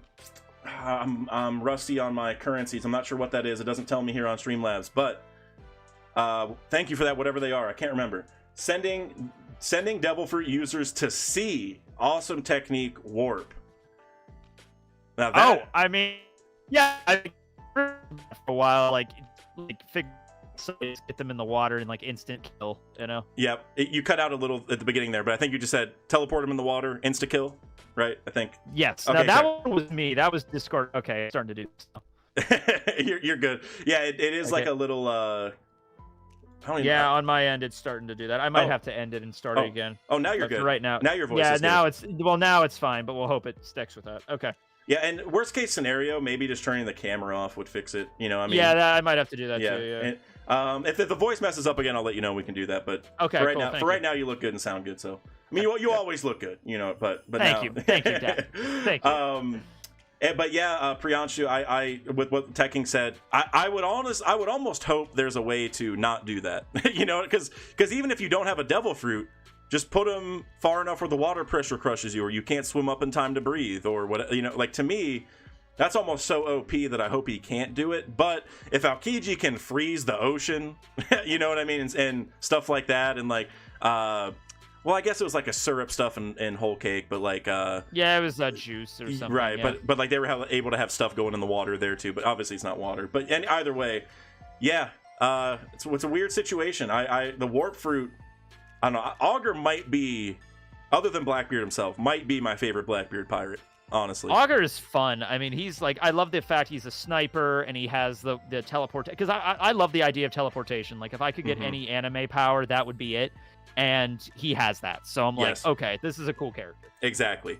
And it just, the fact that like the sniper has it, because he could teleport targets like in the way of the shot, or teleport the shot over so it hits the target. Like, there's so many fun little things there. It makes you realize, I mean, the Blackbeard crew, they're smart with who they give these fruits to. And that is why I was working on Blackbeard versus Straw Hat videos so hard, because I was like, I just want to get all these out, because like before the fruits come out, whatever. But now we obviously know all of them, so I didn't get them all out. But now that we know the fruit powers, like the potential for how the fruits tie to the Straw Hat they're fighting. Like, for instance, Doc Q and Chopper, I did a video on this already. I feel like that's pretty locked in. Yeah, that has to happen, yeah. And he has the disease fruit, and Chopper wants to cure everything, you know? Yeah. So it's set up for some good stuff, for sure. Brandon King super chatted $2 and said, Bonnie the 10th Straw Hat and fights Aokiji, Age versus Ice Age. Well, Jinbei's already the 10th member, so, but I see what you mean by that with Luffy, because Luffy, it's like, does Luffy count? Because he's the captain. Well, yeah, because Blackbeard plus his 10 is 11, so Luffy does need one more to equate that, to have him plus 10. So. And it doesn't look like Carrot's joining, so Carrot or Yamato's not joining, so maybe, I don't know. Yeah, because I mean, Carrot, I know people always brought up the Snow Bunny theory, where she gets Monet. Yeah, I like the Snow Bunny. And then the Ice versus the Snow. I mean, that'd be pretty cool. But Age versus Ice Age is good too, because it's also just like with everything going on in these arcs, it's like a Saba Odi and Ohara parallel and all that going on, and then just for that to kind of culminate, because we're with Bonnie right now at Egghead, Aokiji's doing stuff over at Saba Odi. Obviously, Aokiji helped people escape from Ohara, which is a lot of Ohara stuff going on at Egghead, so to kind of like make that tie together at the very end could be interesting. But my thing is, I don't want a Supernova to join the crew, any of them. I don't, just by default. I don't. Yeah. No. Like, even when people brought up Yarouge being the 10th captain, which like was legit, like I'm not gonna say it wasn't legit. My whole thing was always, I just don't want a Supernova on another crew. I just don't want it. So yeah, I mean with a Blackbeard crew, I mean with a Rouge, actually, I saw a theory that's like maybe a Rouge is part of the Blackbeard pirates and he's going to Egghead. I'm like, you know what? Fine, at least he's doing something, because we haven't heard anything from him in forever. All we've seen is him be on the. Well, I guess we saw like the whole cake, like he beat Snack. I guess we saw he like beat a little Snack. bit. Whoa, whoopty. No, not even. Snack, and then he got his ass kicked by Cracker, and then he was on a balloon terminal, and then that's it. That's it. Yeah, I was gonna say balloon terminal, and we see him with Kaido, and we're like, okay, but what's he doing? Like, we know he was there. Why was he there? What's his plan? Where'd he go next? Arguably also one of the more interesting Supernovas, because he's apparently a Bjerken, and it's like, okay, well, what does he have connections with Eneru and the priests? You know, what's he going? What's going on with him? Yes, exactly. Which, yeah, I don't know. Like, that's a whole thing where, you know, Enel's going to come back eventually. Absolutely. He's going to come screaming down from the moon, and that's going to be so cool to see that. Yeah. I think it's going to be Elbaf, if I had to guess, which we will. Which we will talk about at some point here, once I can get caught up with these super chats. I know I'm skipping over a couple, but I will get back to those. But real quick, Gintone with another $10 super chat, man. Thank you for being so generous. Well, my break's over, but Dak, I'm heading up your way this summer. We will meet up and go to the pub or something. Bro, I think we've talked about this in DMs a little bit. You definitely hit me up if that's happening. We'll definitely go to a bar or, you know, whatever you want to do. And then he also super chatted $5 just to say, have to meet up. My grammar is terrible, so have more money. Man, I appreciate you. I knew what you were saying, but thank you. Thank you, man, for your generosity. I appreciate it. And then Z just super chatted $2.49 with no message attached to it that I see. So first off, thank you very much. And I will say, Zed, if you do have something you want me to respond to, send it in the chat and I will try to catch it. I'll lightly promise I'm going to do my best, but I just know there's a lot of chats. But mods, if you can help me find it later, then I can definitely answer it. Let's see here. Bean Boy super chatted $2 and said Nami's oranges are the key to Sulong sugar. Yes, they are. I guess, I don't know. That I mean, hey, I do want Nami's tree, like tangerine trees, to matter in some way beyond just being cool aesthetic and tying to her, you know, the Belle Mare connections, all that stuff. That's that was where the snow bunny thing came from, like Monet's snow fruit reincarnated on one of the exactly. That's I'd be cool with that. I don't know. It's similar to Aokiji, where like if that was going to happen, why hasn't it happened yet? Because the fruit would have been there. Like, haven't they harvested the tangerines a couple times? You know? That's true. So it probably isn't, but we could dream. Exactly. You could dream, Dak. And maybe the closest fruit was a tangerine that was already in a box in the freezer, you know. And so there you go. I mean, you can figure out some way. We'll make it work. Ronnie with another $5, man. Thank you again so much. Dax Teching, and I can't see the emojis on Streamlabs, unfortunately, but I know you're putting the channel emoji, so I appreciate you. Dax Teching and when Wani, it's a dub now. I see Wani. It's a W. It doesn't show it on my end, but now I know what you meant. I was wondering what that was. Yeah, it's a W. Dax Teching and Wani walk into a bar. Who said that? Hey, like I said, bro. Whenever I'm over in Jersey, and Teching, I don't know if you go to like any like Comic-Cons or anything. I was gonna say that's another. I don't drink, but I do go to conventions. Yes. Yeah. So I was gonna say we don't have to drink. Yeah. I honestly I don't drink that much either. Oh no, I'll go to a bar and get something, but like I don't sit around it. Yeah. But that's fine. Yeah. But a Comic-Con, because I do want to start going, or like any kind of convention, I do want to start going to those. Yeah. So I go to the big one in Pennsylvania. It's in Pittsburgh. It's Techo, and that's in July. Oh and, wow. That's the one I'm usually at. Well, maybe I'll just message you. Sure. It's a fun one. It's a fairly big one for the area. Okay. Yeah, because we just talked about I'm not that far away, so. Yeah, exactly. So I was gonna say, come on down. It's a fun time. So we'll I might have to talk to you about that, honestly. Priyanshu with another 44. I wish I knew what that currency was. Someone yell at me. I feel like I should know. Which one is it? Yeah, it's from Priyanshu. There was a minute ago. I can probably figure it out. I just don't know that symbol. Hold on. I think I've seen that before. Hold on. It's it's a rupee. Okay, there you go. It's Indonesian. There you go. It's a rupee. It's a rupee. Gotcha. Last chat was for Garp. Blue hole means to the sea, which. Yeah, we actually didn't even talk about that. He's literally just like, he has an attack that's like, I'm gonna throw you through an island. Like, that's the attack. Which tied that to the Don Chinjiao stuff, right? Remember, like the Don Chinjiao, that was his whole thing. Which by the way, it is a feat. But I also I always love bringing this up. Like Don Sai, I think that's, or I know it's Sai. I think Don Sai is like his full name, or whatever it is. Don Sai. He can also split the continent with his foot. By the way, that's why Chinjiao gave him the title. When people are saying, like, he's splitting a continent, I'm like, all right, he's not splitting a continent. It's a big ice shelf, all right? Yeah. He's not punching Australia in half. Like, come on now, okay? Yeah, we're dramatizing the situation, right? Like, that's mainly it. But it's just people always bring that, like, Garp split a continent. I'm like, okay, well, Don Sai did the same thing, or he can do the same thing, according to Don Chinjiao, so. But... yeah, that blue hole move, that is so crazy. Just like you said, like it's literally like no matter where you're at, I'm just throwing you into the ocean. Like you're going you're going down there, you know. And doesn't matter. We're on top of a mountain. Doesn't matter. You're going to the ocean. and I love that Garp did the typical like sun move, like you're sunning someone, like you just grab their face and destroy them. Because Whitebeard did it to Blackbeard, Blackbeard did it to Luffy and Ace, right? It's like when the older person is showing the young person a lesson, they grab them by the face. I think Doflamingo did that too, because he's like, I'm gonna. Yeah, you got to look at. It's funny with Doflamingo because he's like in his 40s, and Law and Luffy are like in their early 20s, and like Luffy's still 19. From Doflamingo's perspective, it's just like, I'm an adult. I do not have time to deal with your little kid problems, and just just slams him into the ground. Exactly. And another one that I love bringing up is Whitebeard with Odin also. Right? Yeah. You know, like that Whitebeard and Odin thing, like that, like right whenever they meet, Rodin's like, oh, this guy, I'm gonna take him on right away, and Garp just punches through his sword and into the face. So, and I wanted to mention something that, and I am gonna get back to the super chats, guys. I'm sorry, I'm still behind, but something I want to bring up is I mentioned this in my discussion with Kev DOG. Shout out to Kev. the moment where Blackbeard, like everyone, the second time Aokiji freezes everyone because Lafitte's like, should we steal his devil fruit? And then he just freezes everyone except for Blackbeard, and Blackbeard's like, oh, no, he's an idiot, blah, blah, blah. That whole situation. Yeah.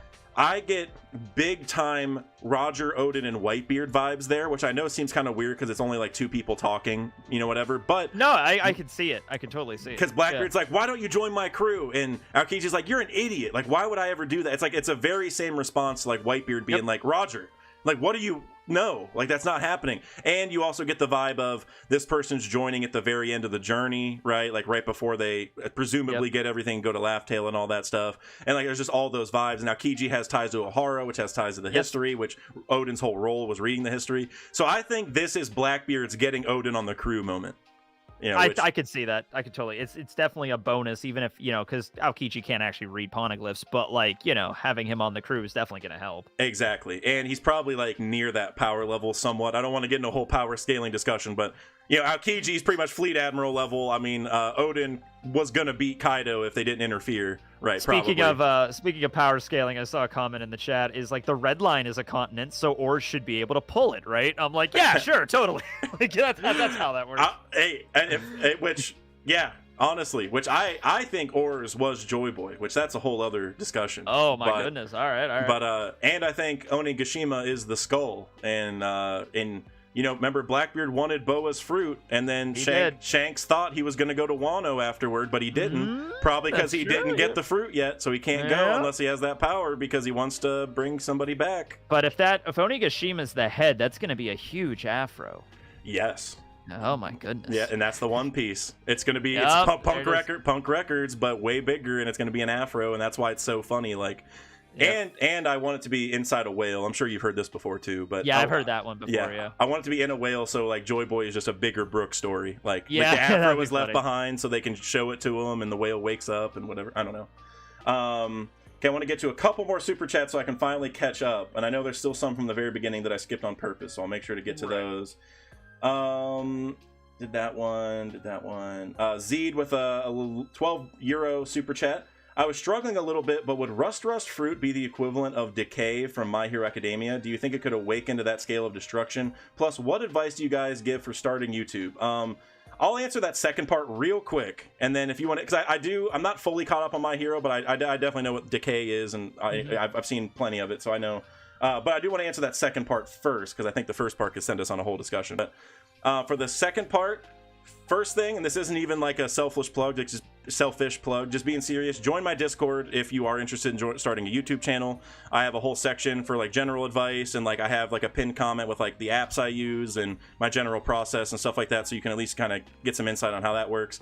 And I try to answer questions there as much as I can. So if you want to start a YouTube, definitely join the Discord. There's some places there to ask questions. But my biggest piece of advice, definitely everything Tekking said earlier, like audio. I mean, video matters a lot, like what you're seeing, but audio is king for me. Like you need to have good audio. That's like you can improve the video over time, like whether it's like the clips you're showing or whatever, but like the audio has to be good, because a lot of people don't even watch the video, to be honest. They treat it like a podcast a lot of the time, they will. YouTube even has like the podcast feature now, so you can just set playlists as podcasts. That's what a lot of people listen to them as. Which is very cool, and I kind of want to do that for these collabs or maybe like other discussion things. But generally, that's the number one thing is voice is king. And it's not, and your voice, like I said, there's a 99.999% chance that your voice is going to be great for YouTube. It's going to be very, like, people are going to want to listen to it. People love unique voices, and it just, even every voice I think has a place. But the thing is your equipment and the apps you use and all that can make it sound bad, and you don't want that. So get decent equipment for that. And then other than that, I think Tekking said it before too. Talk about things you want to talk about. Yes. Maybe later when you get, like, you start doing it a lot and you're running out of ideas, you can start, I wouldn't say forcing it, but maybe you can start doing things that are more secondary or tertiary interests. But whenever you're starting, do the things you're passionate about, that you love talking about, big ideas you have that you think people want to hear. That's definitely the place to start, and everything else will fall into place. That's the idea. Yep. And then do you want to talk about the Rust part a little bit, like the decay from My Hero? Because I think it could be like that, the awakening. I feel like it would be, but it would still, like, the whole basis of the fruit is still rusting metal. Like, that's the whole point. So even with the awakening, I feel like you would just be able to rust any metal around you. Right. In the anime, there was this scene where he grabbed Zoro's arm and rusted his joints, but that was like non-canon. So yeah, I'm gonna say it's limited to metal, but kind of like decay. Yeah, I mean, if in an area like Egghead, it would be devastating. Something Exactly. like that. Yeah. Yeah, or you think back to Wano when Kid uses Awakening on Big Mom and like the beams came out of the towers. So, like I could see that where like you're in a building and the guy awakens it and everything just falls apart. Like everything just all crumbles. the beams just turn to dust inside of the walls and the whole building just falls down. Yeah, that would be cool. Yeah, that's what I would see is like someone just walking, just a constant destruction. But if it's not metal, that you're good probably. Now maybe there's something with like iron in your blood, but if Kid couldn't do anything with that, I'm not going to say the Rust guy. I don't think we're going to go. That's more JoJo's with it. You know what I mean? Yeah. That's a little too deep. I feel like as deep as Oda likes to go, that seems a little too much. But thank you for the super chat, Zed. And then Ronnie super chatted $5 more. Man, thank you. I don't drink either, but I definitely want to start going to cons. Well, if none of us drink, then we're gonna just ditch that plan because I don't really drink either. So we're just gonna go to the cons. There you go. We're just going to a con. We're just gonna go to the cons. And Laser Shock super chatted $550 Canadian dollars. Have you guys watched any videos from Dusk and Dawn? They're a native Japanese speaker that does theories in English. I have not. I haven't heard of them. I have never heard of them, but I have been watching a lot of Drop the Pizza lately. I don't know if you've heard. Never heard of them either. Oh, no. Definitely recommend Drop the Pizza. Okay. I wouldn't. They have a really big theory on the pole swap theory, which like gives away the whole idea. But they have. I wonder if it involves the pole swapping. Yeah. But it is. There's a lot from it that even if I don't necessarily agree with everything, there's a lot like okay, well I can't believe. Like for instance, did you know? And you probably do, but. Did you know that Log Town is on Pole Star Island? Yes, the Pole Star Islands. Like, come on. Yeah. Like, I mean, that's come on. That's just giving it away. So that was one thing where I was like, hey, you have my attention from that video because I didn't know that. But they make some good videos. So no, I'll make sure to check them out though. Laser Shock, Dusk and Dawn. I'll make sure to check them out. And then Tommy BR with a 10 pound super chat. Jinbei said that when fishmen are serious, they can change the current. So perhaps the man marked by flames is a fishman. And the last time the Poneglyph was seen was at Fishman Island. I've heard a lot of theories with that one, and considering it was at Fishman Island, that does give some believability there. Mm-hmm. Yeah, the thing for me is like with the whirlpools, you know, when we saw Jinbei do it, it was like all of them working together to make a massive one in Whole Cake. But this is a ship that's around by itself, and these are probably like somewhat smaller whirlpools.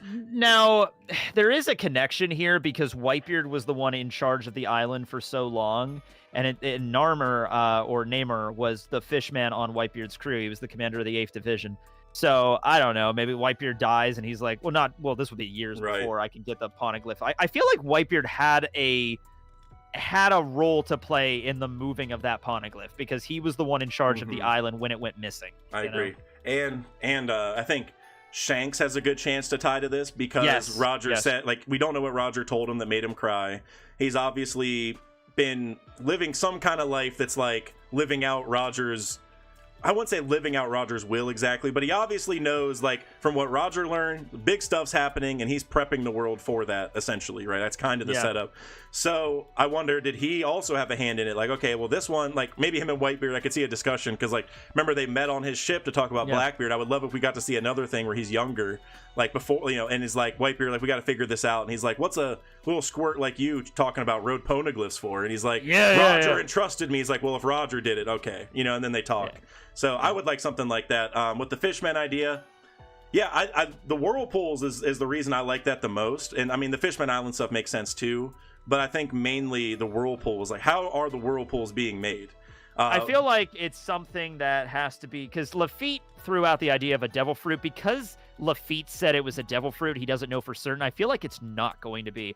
I threw out the idea that it could have been Eam in some capacity. Like, if Eam is really Mother Nature, then they can just, like, summon whirlpools whenever. And because Shiryu immediately says, oh, I wonder if it's a member of the government. And I'm like, okay. Yeah, which that is, you know, a little iffy. Like, Shiryu would know, too. Like, you know, he's the kind of guy who...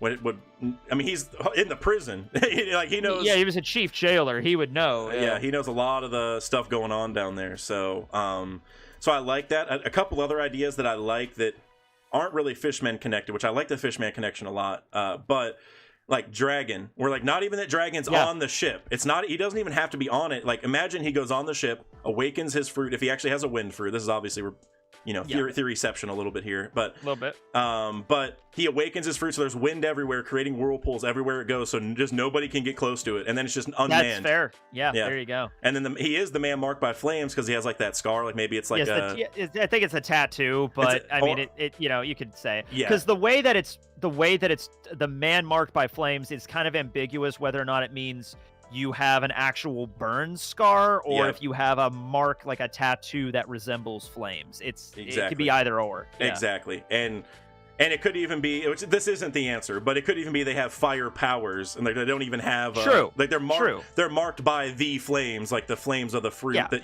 so there's a lot of ways. And I think like you mentioned with like the devil fruit, like maybe they have a devil fruit, maybe they're from the Marines.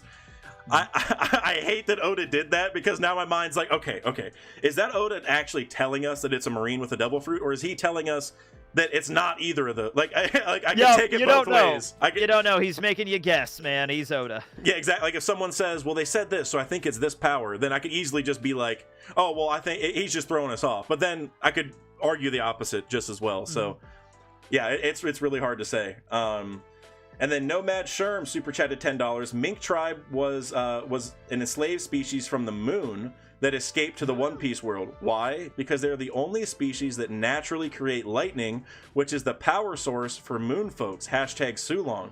Now, I have never heard this. I've never heard it either. But I like that a lot. We saw on the walls, like on the glyphs that were on the moon, they were the Skypeans, Bjerkins, and Shandians. Right. I don't think we saw any animals on there, but that'd been maybe, I don't know. Yeah, but I guess the idea would be that they were the slaves building, running imagine the a hamster on a wheel, but like very literally, where it's like these animal minks with electro. A lightning hamster on a wheel. Yeah. If Oda did that would actually be such a good tie back, like such a good little connection. But absolutely, yeah. But I've never heard that. I like that. I mean, I guess my one thing is like I want to know how the Minks are tied to the moon at all. Like, why is it that they look at the moon? Because that's obviously like a werewolf connection or whatever. Yes. But why? Like, why? Like, the sun is reflected moonlight, so why does the sun not work, right? And why does it have to be a full moon? Like, I get that that's also like a werewolf thing, but like, why? I don't know. Something going on with their biology. I'm not sure. Exactly. And I wanted to say this earlier, and actually, you know what? I'm going to tie this back to some of the super chats I skipped over earlier, but. We talked a little bit about Chopper earlier. Let's see if I can find this. Okay. And we talked about like the medicine he made, how is it this rumble ball? Is it like a mink version of it? Whatever. I think what's happening is Chopper is almost recreating the energy steroids, right? He's almost doing that, but not exactly, because what Beppo went into was the polar bear version of taking the energy steroids, right? If he took an energy steroid, he'd look the same way, I would imagine. Yeah, I would imagine. I also thought that like this might not even be what Beppo's normal Sulong looks like because he's going about it this way. True. You know what I mean? It might be a little bit more rapid version, like cocaine bear kind of version. That's been such a meme since it came out. Oda just got done watching Cocaine Bear. He's like, time to write the chapter. Like, time to write Beppo doing stuff. Yep. Yeah. Which. I will say, by the way, no more Beppo slander is allowed on this channel. Oh, that's no, what I was saying. Yeah. Before, I welcome the Beppo slander because he never did anything at all. Killer made a name for himself being the second command Zoro. We don't have to talk about him. And then Beppo was just always chilling. But now I'm done. Beppo doesn't have to do anything else the rest of the series. Going into Sulong and saving Law, we're good. We're good. Yep, we're set. Yep. But I want to tie this to something Matt Cypher said an hour ago. I'm sorry I'm so late to this, bro. He used 10 bits and said, just following the previous bits. Well, I guess I should go read those then. Let me go back to the start. Okay, now I think I found it. So this is speculation, but I get a feeling that the ancient kingdom is Mink, with the Bell of Shandora specifically having a monkey with a hat. Moreover, the species with human guardian deity fruits would suit Minks, like how animal guardian deity fruits serve human kingdoms. Now that's an interesting connection. That's a good way to take it. Yeah. And then building off of that, if Chopper has the forest god fruit, which is a theory of mine that we can talk about if you'd like, maybe you've heard that before, but as a human mink fruit, his awakening could allow him to access Sulong, just like how Luffy's sun god lets him access Sulong. It's just that Chopper lacks enough knowledge about his fruit. Well, Matt Cypher, you just took me through a whirlwind. I think this is what you were DMing me earlier, and I didn't have a chance to read all of it, because I remember something about connecting this to the Ancient Kingdom, and I was like, okay, I'm gonna have to go read this after the stream so I have more time to think. And maybe this is what you were saying, because I love this, especially the idea like Alabasta has the jackal and the hawk fruits that somehow are still in, like they stayed in Alabasta, because like we saw 4,000 years ago, we saw a jackal and a hawk in their like poneglyph room, and the fruits are still here protecting it. So having a human fruit protect the Mink tribe, and they go into Sulong with their awakening or whatever, basically, that's an idea. That makes sense. I like that one a lot. Yeah, I love I mean, you could also look at it just from Oda's perspective, like the hawk and the jackal, like, like Set and Horus in Egyptian. Okay, well, Alabasta is Egypt, so that's the way it has to be. But if you look at it from the, the storyline, like those fruits had to have stayed in the island for like thousands of years. And then you have like this sun god fruit that like, you have like the whale tree with the road poneglyph inside with the Kazuki symbol, and we know like, I mean, Wano is where Joy Boy came back, like using that loosely because Luffy like awakened in Wano, so like there's a connection here between Joy Boy and Wano specifically, and now even Wano's being taught that Joy Boy was the one who saved them, like the kids are being taught that in school. So I love this idea that like there's like a deep like Nika is the deity of the Minks and other people, but originally I love that connection, just because, especially because of the Sulong. So yeah, that's a fire idea. But I do want to, just because you mentioned it, I do want to get your quick thoughts. I guess I'll try to, I'm trying to end this in 20-30 minutes or so, FYI. We're definitely going to keep going, but just an FYI. Yeah. So if you have any more super chats or whatever, send those in sooner rather than later so we can get to them. But I do want to get through a couple theories with you before the stream ends. So this is a good chance to hop on one of them, which is that Chopper has the Forest God fruit. Okay. So the reasoning behind this, and I know maybe it seems kind of random at first. I think a lot of people think of Green Bull. I mean, every theory feels random, but I just kind of roll with everything at this point. You know what I mean? Everything is possible at this point. Like anything is possible, like the saying, or anyone. I know I talk about basketball a lot. You may not know this, but anything is possible. Kevin Garnett thing. Anyone who watches basketball knows what I'm talking about. That saying, anything is possible. In One Piece, it's everything. It's not anything, but everything. Like everything. All of these things at once could happen. Honestly. But Chopper has the Forest God fruit, and the reason I say this is because a couple things. First off, Hiryuluk's whole goal is to make cherry blossoms bloom anywhere. Okay. Yes. And he did that through a cheat code, basically, by making the snow turn pink, and with like the snow mountain thing, it made it look like a sakura tree. So he was kind of cheating. So it leads with the idea of, well, if Chopper ever actually does that, makes cherry blossoms bloom anywhere, well, right off the bat, that's a Forest God vibe, right? Like you're able to make this tree that Hiryuluk said, like, I found the land of cherry blossoms in the west and it healed me of a disease or whatever. So and Chopper also wants to heal everything. And so now you have this connection of, okay, well, he wants to heal everything. He's carrying the will of a guy who wants to make cherry blossoms bloom anywhere. That's obviously like a plant or a tree specifically, but you know what I mean. And so that right there, well, if he ever does this and makes cherry blossoms bloom anywhere and he actually heals people, right there, to me, that is what a Forest God would do to a degree. I mean, yeah, that is 100% there, but I'd have to see Chopper doing something like that, and that's, I haven't seen that yet, but it could be. Yeah. Exactly. And also, he obviously is from the forest, being like an animal, like a reindeer, which is like the typical. He's a reindeer. And he became human, quote unquote, but it's not really human. It's sentient, or he has human level consciousness, because he's self-aware. He knows that.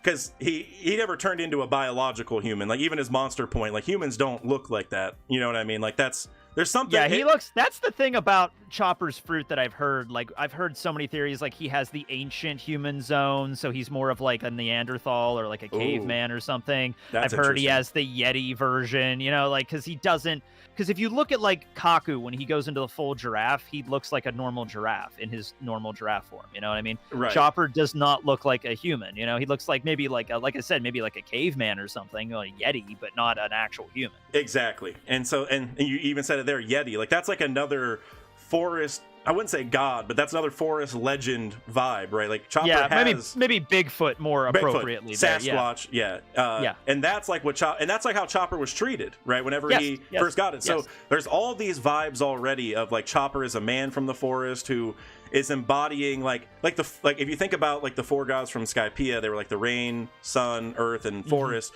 Well, the rain, sun, and earth combine to make the forest. Like the forest is like it's like a depiction of life itself, right? Yes. And so now you have Chopper who is evolving. He went from a reindeer to like a more evolved reindeer in a way where he's sentient, right? He's bipedal, all that kind of stuff. So all these are like forest god vibes. And then the thing that really pushed me over the edge to agree with it was whenever we first meet Chopper and he's getting chased by Luffy and Sanji, he's running around like they're all trying to eat him, like as a joke, but you know what I mean? They're running around and Chopper's like scared, but then there's a little moment where Luffy and Sanji stop chasing him and look at the door and go, it's cold in here. We should shut the door so it's not like so there's not a draft. And then Chopper like it goes into like his beast mode, whatever it's called, and he gets really mad and screams at him and he's like, no, like don't touch the door. And they're like, whoa. Okay, well now he's mad about something. Let's not touch it. And then we find out there's a bird's nest on top of the door. So it's like he's like protecting the life of the forest kind of thing. So and then like I said, if this all culminates to where he's like fighting Daku who makes things sick, he's making a whole forest die, and then he brings the forest back to life by healing everything, because that's his whole thing is healing. I mean, that'd be so dope. If you want something about this, go watch the third One Piece movie where Chopper is the king of a magical island of animals.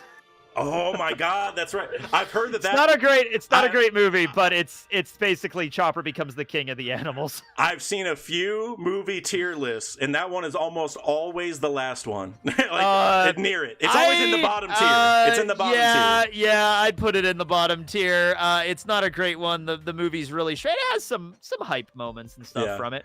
But yeah, that's the plot of that. Yeah, I like Adventure to Nebulandia. You know, like the one with Foxy. Yeah, that was the OVA, but that's a good one. I like that one. Yeah, I love that one. I'm just a big Foxy guy. But real quick, yet again, Ronnie, 50 gifted memberships again.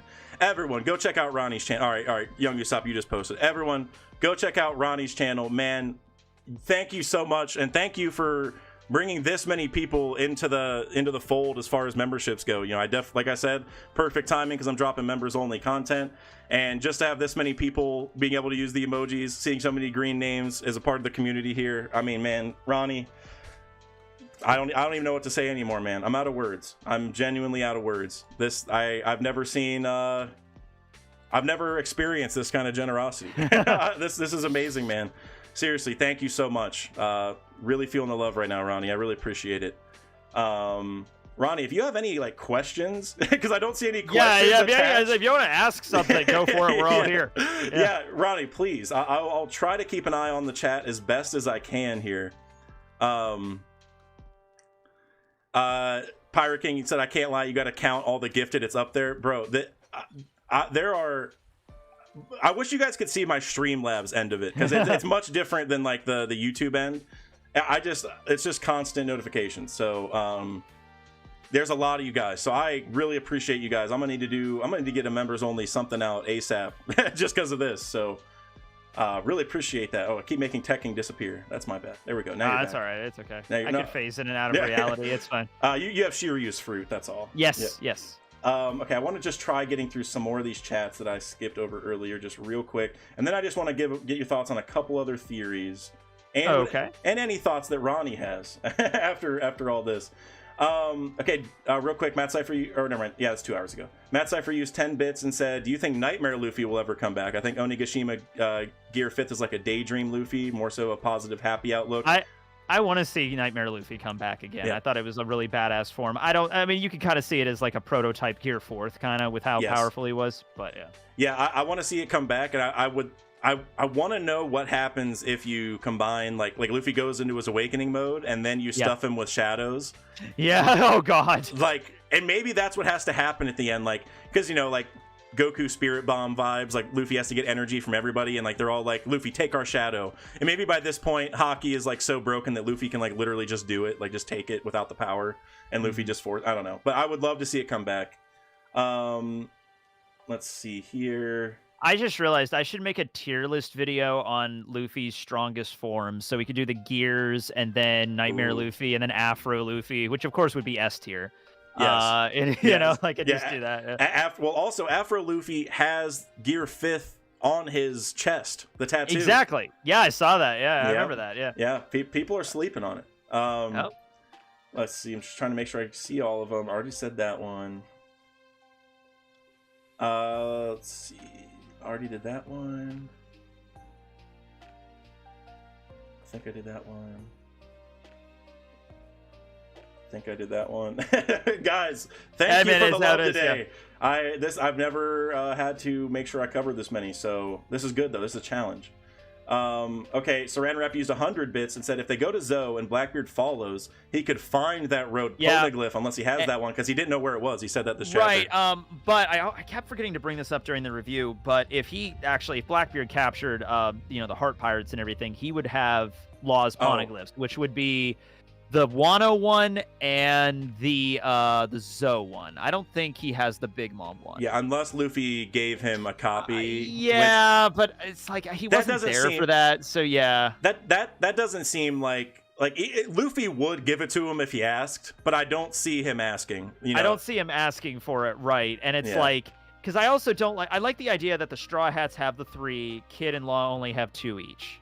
You know? Yeah, I like that too. Well, Kid has 3 for sure.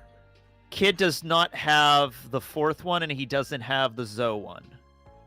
Well, whenever they were handing over the papers, it looked like there was a stack of 3, so I presume. Yeah, everyone said that. Like, and some people said it looked like a stack of 4, and I was like, no, I'm pretty sure it's just the 2. They're just folded. Yeah. Yeah, he shouldn't have it. Like, if the law logic holds, then Kid shouldn't have that one. Yeah. But it did look like 3, which is why I feel like he did. Yeah. But Shanks has them now, so. Hey, Shanks has them now, so it doesn't matter either way. Which I will say, we didn't see Blackbeard get Laws. And so obviously it still could have happened, right? Like it just could have still happened. But what if it was on the polar tang and now it's just ruined? It's just sinking to the bottom of the ocean. I think that could be cool. Or something I brought up during my stream was, what if Law has them hidden inside his body like Brook does? Because he uses powers. Because he could do that. Yeah. I thought that'd be really cool. And I would, you know what? Normally I would say not possible because those are giant like pieces of paper that you have to copy them on. But Brook was able to fit it into his head. Skull. So it's like, it's like these poneglyphs are like the size of a house, and you got to take a piece of a paper, and it's like a huge piece of paper, like 50 by 50, and he just crams it into his skull. You know, it's just exactly. Like, okay, sure, fine. Yeah, I guess we're doing this. Like, whatever. And also, like, it's just a skull. Like, the paper would be like coming out of his eye sockets. You know what I mean? Like, if it was working properly. Oh, not only that, not only the road poneglyph, he copied 2 other poneglyphs that happened to be there too. So it was all like, 3. What the fuck? It's like hammer space. So yeah, Law could easily open up a pocket in his body and hide him in there. Which while we're on the topic, I do want to mention this. So the two non-road poneglyphs that Brook got copies of, one of those is the one that Jinbei got in the cover Jinbei brought back from the ocean. And I have a big theory that basically I'm pretty sure that one says where Uranus is. Because I mean, I could see that because the one leads to sky leads to the ocean leads to sky, kind of. And Robin always knows this stuff before we get there. It's not like she finds out there, like she learned about Pluton like 1,000 chapters, like 900 chapters ago, and long time ago. You know, and like so she doesn't say stuff for a long time. So for me, I'm like, okay, it's almost a prerequisite that she already has to know where Uranus is, because that just the way it's set up, like if she learned it today, there wouldn't be enough time to pass to like fulfill. Not that Oda has to do it again, but she probably already knows to fulfill the trifecta. So I feel like she had to have read it, and that one makes the most sense because it's like it's a cool roundabout way to get it to her too. She knows the name of it, which I figure you can only figure out the name of the ancient weapon if you read it on the poneglyph. You know what I mean? Yeah. The name and the location. That's like all name you and get. location. That's all you get. And Friend Harper. So, go ahead. Oh, I'm sorry. I was just gonna recap. So, like, Alabasta points to Wano for Pluton. Fishman Island points to Skypiea points to Fishman Island for Poseidon, and then it would be somewhere like Fishman Island or Under the Ocean would point to, I'm assuming, the moon for Uranus, but that's just me. Yeah. My thought is that Uranus was the egg on Roger's ship, and that was originally at Skypiea, originally. And to back this up, whenever we saw like that flashback with Odin, they went straight to the poneglyph. There was no hey, what's up? And remember, And L didn't even know where the bell was. Robin was like, "Where's the belfry?" And he's like, "What are you talking about?" Like, he didn't know. Right above him. Exactly. He didn't know. And so, but Roger did know that 20-something years ago. So that's like how. And so for me, that's like a very clear indication that Roger knows the Skypeans very well. He's friendly with them, and he even was there and explored a lot before because he knew where that was. So I think the implication was they were there before. That was not the first time they went to the sky. And he's been friends with Gonfall and everybody. Exactly. So, so I think he went there and got the egg to like protect it, and then and then it hatched, and I think it's going to be on top of the tree in Elbaf. That's like my idea. Oh, it's the the hawk that like there's in Norse mythology. There's a hawk at the top of the tree. Yeah, Yggdrasil. Yeah, exactly. Yeah, I think it's going to fulfill that. But it'll be from Uranus will be from the sky, but from two different skies. Like I get it. Yeah, I actually think it's Nola's child, the snake. Oh, yeah. I mean, I go with that. Yeah, because that's the whole Kage, the snake goddess. There was 3 of them, and that's Nola's the granddaughter, and then the daughter of Nola. I can see that. Yeah. Exactly. Yes, and just like Poseidon didn't look like Shirahoshi. Poseidon didn't look anything like her parents. Like, she was massive as a baby, for example. Right? Like, she was like way like 500 times bigger than Otohime was. Right? And she's bigger than Neptune is now. So and people have questioned, like, how is that even biologically possible? And I was like, she was probably born as a normal baby, and then like within a span of a day she grew. Like that's probably what happened. Or like they laid an egg that grew over time or something. Oh god, Otohime laying it. Why are these questions Oda makes us wonder? Fish. I get it, they're fish. But building off of that, if Shirahoshi looked so different, I don't like. Who knows what Uranus is going to look like? I don't think it has to look like Nola. I just think it makes sense for it to be Nola's kid. Do you think they're all living things? Because at this point, me too. I'm kind of on board. And then the blueprint thing, that was them making a weapon that could deal with it, not making a copy of Pluton. Yes. You know what I mean? Yes, and we will definitely talk about Pluton before the stream is over. Definitely trying to be respectful of your time, so we're definitely going to try. I'm going to try to get to that ASAP. Maybe like another 20, 25 minutes, something like that. Yeah, okay. Perfect. Yep, I just want to get done with these super chats, and then that's like we've covered a few of my theories, like the Afro and the Forest God stuff, so there's one theory I really want to talk to you. It's about Pluton. Maybe you already know what it is, but I know the chat would love to hear your thoughts on it, so that's I definitely want to make sure. But first, let's go ahead and get through the rest of these. Friend Harper super chatted $5 and said, Reverie Battle Royale, only one winner, Dressrosa Coliseum and rules. Who wins? Who's the most physically impressive anime reviewer? Oh man. King could just like steamroll all of us, I think. Yeah. I mean, it's so hard to say because I feel like there's gonna be some that like work out a lot more. I mean, I went to the gym this morning, but I don't think I'm gonna be. You know what? Is Barry allowed to join? Barry, it's over. He's indestructible. He's a brick. Yeah. Yeah, that's Bartolomeo's barriers. It's actually made out of berry brick particles. It's made out of berry bricks. Yeah, that's his power. Yeah, that's actually canon. Let's see, I got that one from Ronnie. Real quick, Matt Cypher used 10 bits. Zoro's Conqueror was foreshadowed all the way back in Saba Odi, actually, with a bunch of people trying to gang up on him, and he just intimidated the crap out of them.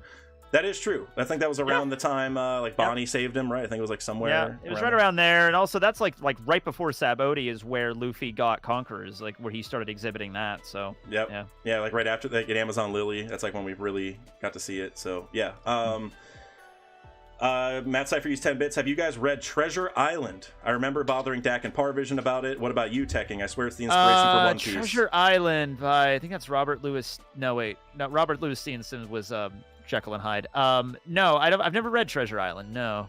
He has bugged me about it quite a bit. I have, like I got told you, Matt Cypher, I got quite a reading list, but it's definitely on there. I need to finish reading The Booms by Joy Boy also. Yes, that's I haven't read that either. I need to get into that. Yeah, I'm reading. I have so many books. I was just messaging him literally earlier about it. I'm like at chapter 10, which I think there's like 20-ish chapters in the first volume. Robert Louis Stevenson did Jekyll and Hyde and Treasure Island. I didn't even know that. I thought it was I thought it was Robert Louis Stevenson for that. Okay, I do want to check that out. Well, doing Jekyll and Hyde and that also makes it even deeper because like I feel that's a lot of potential connections.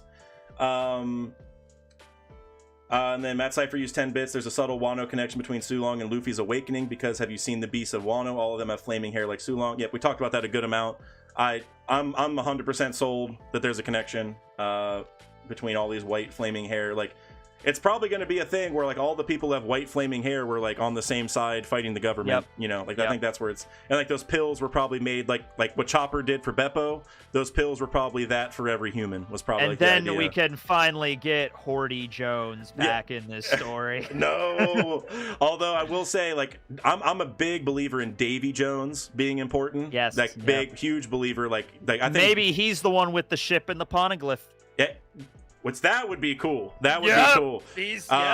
But my theory is that Davy, the legend of Davy Jones is split into two, where Davy is going to be the whale that's like Laboon, and Jones or Jonah or Joy Boy. Remember Jonah? The story of Davy Jones come from the story of Jonah, where they were trapped in a whale. And so I'm thinking it's Davy and Jones. Like Jones is Joy Boy, Davy is the whale, and they were friends back then. And like Zunisha's a giant whale elephant, obviously. And you do a lot of animal facts, so you might know elephants. Well, a certain type of elephant, but elephants are the biggest mammal on land. And whales are the biggest mammal in the sea. They're mammals. So then I just think the parallel of like having Zunisha be there to like be the carrier to get him back to the whale who has the one piece. Like Oda could just be cooking, you know, if that happens. And then also like the stuff that ties back to mythology, like with the earth being on the back of a elephant, which is on the back of a turtle, which is, you know, like you can look into that forever. For sure. For sure. I think I'm almost caught up. I know there's a few more recent ones, but I read that one. Okay, Young Usopp super chatted $2. What if the flames are the branding of celestial dragon slaves? I saw that one. I was like, yeah, maybe. I mean, I thought it was Aokiji for a while, but that's clearly not the case. I thought it was Saul too, which I don't know if Saul's out sailing around in a boat, you know. So that I don't know. Giants. He doesn't strike me as someone who's like a great, like I don't know if ship. Or helmsman or shipwright. You'd have to be all those to be by yourself, you know, and so you're by yourself, and also he doesn't. I mean, I guess it's possible that he could have eaten a devil fruit that controls whirlpools or the currents, but like I feel like he would just stay on Elbaf, you know, and his injuries from Ohara might have been very severe. He might not be able to walk for all we know. Exactly. You know what I mean? Like and he was in the time capsule for a while, and I'm just thinking like the series of events, like I don't know, like how would he have gotten out of there, gotten his ship coated, got down to Fishman Island? Like, all those things are like too hard for me to believe. And this is actually a big reason why I think Scopper Gaban is a very legitimate option. Because that too, I've seen that. Yeah, because he would be friends with Rayleigh, be able to get down to Fishman Island. He knows the fishmen enough to where they can trust him. Like, hey, I'm taking this. You have no idea how important it is. I'm actually helping you by taking it. So I feel like Scopper's the long shot, but I would love it if he actually showed up and did that. Yeah, same. Or this is definitely not the answer, but I love plugging this answer for everything. Geen. I want Geen to come back. Yeah, Geen is like the universal plug. I used him for like the mysterious traitor at Egghead. Oh, maybe it was Geen the whole time. Which I speaking to him, just a small theory. So I bring him up for everything. I love that guy. But obviously Geen, like gin, is a type of alcohol, right? So that's probably what his name is connecting to. And Shanks's crew is all based on like liquids or beverages, because like Lucky Roo is it's a liquid, you know, like you make it for soups and sauce and stuff, and then lime juice, bonk punch. Yasop's name is Chaser, right? So there's a lot of and then Shank said the best alcohol or sake I've ever had is from my hometown. So that's a whole other thing where like he's connected to sake originally somehow. So you know, Geen. I like that, except Geen can also mean silver in Japanese, so there's like another meaning. But if he was a member of Shanks' crew, that would fit perfectly with the aesthetic. Yeah, I almost want him to be like a double agent where he's with Shanks, but he's for Blackbeard. That's like my goal. Oh my god! Because like you're saying, like it has the double meaning. It's the same thing. Where like that's why he's with Shanks, is because Jin, but he's actually evil, and that's because his name doesn't actually mean gin, it means silver or something. You know, it's funny, it's people like you and me and a bunch of other people are theorizing, like, what's Geen gonna do, when's he gonna show up, and just wait for Oda to reveal in an SBS. Yeah, he died. He died in the ocean like 2 years ago. I don't know why you guys are so obsessed with this guy. He died, and he was poisoned. He's dead. Oda, I would cry. Honestly, Geen is one of those things where, like, I remember my first time watching One Piece, and I was like, when does this guy come back? And it's like, well, we'll see. And he never does. He went out to sea. He lasted 3 days, and then he died of poisoning. There you go. Ronnie super chatted $5 and said, you want to question Dax and Tekking? Who's on Blackbeard's ship at Egghead? We talked about it a little bit earlier. Tavon and Lafitte. Yep. And And I 100% agree, but I'll build off of this question and ask you, have you heard the Lafitte is Hattori theories? Yes, okay. I actually seriously sat down and examined that to figure out if this could work, right? And I learned it could not, because after after Lucci was defeated by Luffy at Enies Lobby, like the Hattori the bird lands on him and he doesn't leave his side, and we see that in the cover story and everything like that. And this was the same time that Lafitte was at Bonaro Island with fighting against when Ace was there and everything like that. So, and the distance and everything with that, I just don't think it's feasible for them to be the same person. But I love that idea. Yeah, and Lafitte was at Marineford, which should have still been when Lucci's out and about, running away, right? Yeah, so yeah. He would have still been at Water 7, at that time. Yeah. Right. Well, if he still would have, I guess it's not that far. But yeah, it would be hard to believe. Oda would have some explaining to do. It wouldn't be. It would be like Lucci gets knocked out by Luffy at Enies Lobby, and then Hattori's there, and then Hattori would immediately have to fly over to Bonaro Island and then fly back to be by Lucci's side. It's not impossible, but there's a lot of moving around he would have to do. Exactly, and I could. And another scenario, like a middle ground that I've kind of been reasoning, is that he hypnotized Hattori. Right? Yeah, that too. That would maybe make more sense. Because pigeons are like messenger birds, right? That's the whole thing. I want that bird to be relevant. Me too. I really do, yeah. He's been dripped out since the start. Oda gave him the updated design and everything. I'm ready for it. Yep. Pimpin' Pippin 007 used 20 bits and said, "And let there be no more blasphemy on Beppo. He showed out." Nope. No more I mean, that's literally the title of my reaction, is no more slander. I didn't say Beppo, so I don't spoil it, but that's what it's for. Yep, that's how it is. Yep, it just it won't permit it. Kid slander is it can come in full force anytime, but Beppo slander, no. No, never. Ronnie with another $5 super chat, bro. Thank you so much for your generosity today, man. Like really. Break week, can we get a One Piece YouTubers Reverie Summit, please, with a bunch of emojis? God.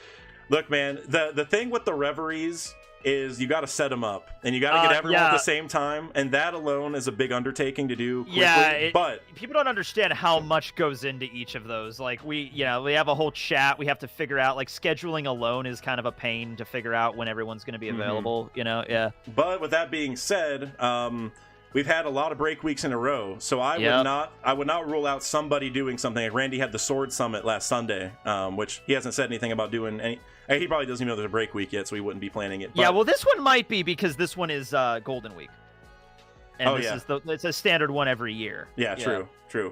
So yeah, I mean, I bet you somebody's going to do something. And I shouted them out earlier, but One Piece University does a group stream every. I mean, it's not quite a reverie thing, obviously, but because they're all tied to that. But they do an awesome group stream every Friday night, so you can definitely check that out tonight. And okay, I'm going to fly through the rest of these, but I want to say first off, thank you guys so much for your generosity. I do need to end it in probably 10-15 minutes at the most, so please, no more super chats if you guys can do that for me. I'd really appreciate it, just because we got to end it soon, and I obviously will feel obligated to answer if you do. So I will answer these last ones, but we got to call it soon. So please, no more if you can do that. Gary Grant super chatted $220 Canadian and said, "Scopper is the man with the burns. Stamp it." Look, I mean, could be. He's the one person that checks every box. I'll say that for me. Yep, he does. And he does. He could even be using Haki to make the whirlpools. Or he had didn't he have scythe things or battle axes? He fought battle axes. Yeah, so I could I knew it was a non-sword weapon mainly, and I could see him sticking those in the water to create whirlpools, spinning them, right? So he fills all the boxes. Nomad Sherm super chatted $10. Sulong is ancestors fighting BK. I'm blanking. I feel like I should know exactly what that is. Fighting back is probably what you meant. There it goes. So long as ancestors fighting back through anger, they fled to the One Piece world, and that is when the ancient kingdom flourished. Minks introduced electricity to One Piece. Notice how everything ran on fire now. I mean, you're really selling me on the moon connection with the Minks. I'm not gonna lie about it. I mean, yeah, because going back to the ancient kingdom and the energy sources and all that, like they have electro as like an inherent part to their. I almost look at it like how Lunarians have fire as like a biological component, and they have electricity, which like those are like two forms of power. And then a fishman, it can manipulate water. So yeah, hydroelectricity. There's a whole elemental thing here with the different species, and all of them have like power source potential, which I think is like legitimate. And maybe that's the story of the ancient kingdom. They had people evolve. Or maybe they even made it so people evolved a certain way. But people evolved a certain way to help out with like the needs of the world. Like, oh hey, if we could have people that were like this, that would solve this problem. And like not even like an enslaved way, but just like a friendly way. We're just going the Avatar Last Airbender route with it. Yes. Yeah. Which. Love Avatar, by the way. I love it. I mean, amazing. Probably like 50% of like Western anime viewers' entry into anime. I feel like, you know. It wasn't mine, but I watched it. I was there first episode. I remember when it aired. Yeah. I remember when it. Yeah. For me, it was definitely Dragon Ball. That's probably the other biggest one. Yeah, mine was, I believe, Yu Yu Hakusho. Oh, was the first one I ever watched. Man, yeah. That's one of my goats. All-time goats. Still go back and watch it to this day. It's amazing. Yeah. And then Ronnie Williams with another $5 super chat, bro. Seriously, can't appreciate it enough. Thank you so much. Everyone come peep Prince of All Anime's Davy stream after this. Yes, definitely go check him out. Prince will also be on the One Piece University stream also. So, but Prince has been on the channel before. We definitely like Prince around here. Go show him some love for sure. But all right, I want to get into one more question just before we end the stream. And maybe you've heard this. I did mention this a little bit earlier in the stream. I don't know if you picked up on it, and maybe you've heard it before because I did bring it up in the Reverie, but I just want to bring this up just to get your thoughts on it on stream. What are your current thoughts on Pluton? You mentioned them all being living things earlier. What are your current thoughts? Yeah, so I'm going along with that idea right now. That idea was first. I mean, I'm not first, but I saw it. Artur did his like little fan chapter series, and he depicted them all as living things. And I'm like, well, yeah, it doesn't really make a lot of sense for Poseidon to be like a living being, and then the other two are objects. There was the whole thing with the blueprints, but I'm thinking, okay, that could have been them building a battleship to fight against the original Pluton, which is like a living thing. Okay. I like that. Yeah, I'm fascinated by the fact that like, so, you know, Robin and Law were exploring under Wano, and then they get to the point where Sukiyaki's like, yeah, we're down here in the original Wano. Pluton's purportedly down here, but I have no idea where it was. I feel like a combination of Law's and Robin's abilities should have been able to found the thing pretty quickly. You know what I mean? Like, she can summon eyes anywhere, Law can teleport, but I don't know. And then there's the whole thing with, like, I don't think Robin would have discussed this with the Straw Hats. Like, Luffy's not interested in the ancient weapons. He really doesn't care. People have thrown out the idea, like, this is a popular one. I'm sure you've heard this. Franky turns the Sunny into Pluton. Like, there you go. So, yeah, I've heard that before. That would be crazy. You know what? I'm going one step further with it. Make Franky Pluton himself. You know? Which you know, I brought this up. If Punk Records, like, it's an egg, and Roger had an egg on his ship, imagine Punk Records gets attached to the Sunny or something as like their egg, and Franky taps into it, so he's like constant wave of information. But I agree with pretty much all of that, actually. So one of the main theories on my channel, and it was like the first thing I mentioned when Randy brought me on the Reverie, so I didn't know if you knew it or not, but probably like my first big theory was that Pluton is a mole. Yeah, I remember that. I remember you saying that. Yeah, and so I know you're talking about, you know, they're all living things or whatever, and that's really where it started. But you also mentioned how Robin and Law were like way down under Wano, and it's like, well, why couldn't they just go? They couldn't see it or figure out more about it, or maybe they did. They just didn't tell us. That's true too. Yeah. Well, the port that's right there at that same point they're at is called Mole Port. Mogura Port. Mogura Port. Also, Mogura in Japanese does mean mole, but it also means Earth Dragon. Yes. And also the name of Katakuri's trident. Yes. And it's also like a 3-pointed thing. And think about the way Wano is structured. It has the 2 walls with the Mount Fuji point in the middle. Yes. And it was also Miss Merry Christmas's Devil Fruit. It all lines up. Yes. Honestly, yes, though. Oh, now I just lost my train of thought. And that's fine. We got Usopp said he fought against the giant mole once. There you go. Yeah. I mentioned earlier I'm gonna save a little bit of Usopp stuff. So whenever he was talking to Clawhador, he was like, I saw a legendary mole burrow under the mansion. So right there, legendary mole burrowing under the mansion, where we were under the Wano mansion. On the Wano, and also the obvious one, Pluton, Pluto, Hades, Underworld. I mean, that's the obvious one right there. Yeah. Exactly. And then you also brought up like the blueprints and stuff. And we know that Pluton was built at Water 7, quote unquote. So I think it might be a Laboon situation. It's a mole that was modified because in the Gidatsu cover story, which is where it all started, he finds a mole and they dig underground and go to Alabasta. And do you remember what's on that mole's helmet? Okay, he's wearing like a construction worker helmet, and but there's a design. I don't remember what's on it. It's been a while since I've read it. Traditional Japanese sun, like the rising sun flag. It's that sun behind Mount Fuji. It's clearly Mount Fuji. It's like very evidently the same mountain. Right, yeah, because there's a lot of references. Oh my god, that's crazy. So now we have all the pieces, all the pieces together and for Pluton to be a giant mole. And I also want to bring up this I haven't brought up in any videos where, you know, Caribou knows where it is and he's revealing that to somebody, and we don't know who that is just yet. And I've heard some good thoughts that it's Crocodile. I've heard some good thoughts that it's Blackbeard. But I think if I could choose, I would love to see Blackbeard get it because he already has all these dark underworld vibes, right? He's literally the darkness man. Literally, that's the power, And Luffy already has the one that's most closely associated with the sea. And then there's one more that's in the sky, and I would like that to be Shanks, maybe. I don't know. Blackbeard also has the earthquake fruit. I mean, that's another connection to the earth, or under the earth tremors, you know. Hey, so you think you need Zunisha to break those borders? You just need the Gurugura no Mi. Yeah, I mean, there's a lot of different ways you could bring down the walls with how just have Garp punch them. Which I've been wondering that why didn't Odin do that if he wanted to open the border so badly, just chop them open? So I wonder if it's harder to break than we think. But either way, I would hope that like Garp's Galaxy Fist honestly would be able to personally. Like, it'd be weird I feel like if Whitebeard at his full power tried to bring down the walls of Wano, pretty sure he could do that. Yeah.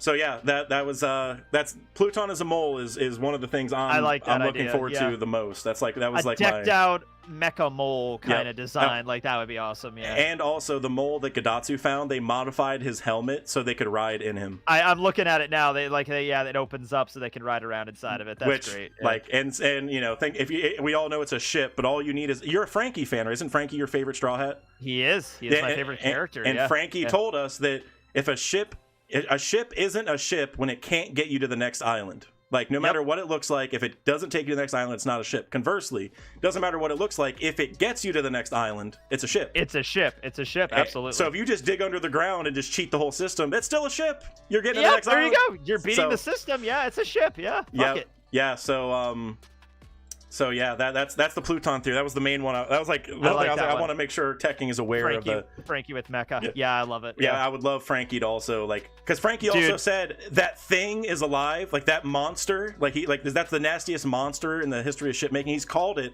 a thing, like an abomination. So he knows, it's something weird. I can't remember what it was. Oh, I remember what it was now. I made a video about what if the Straw Hats went to Elbaf instead of Kid? What if they went to their different islands?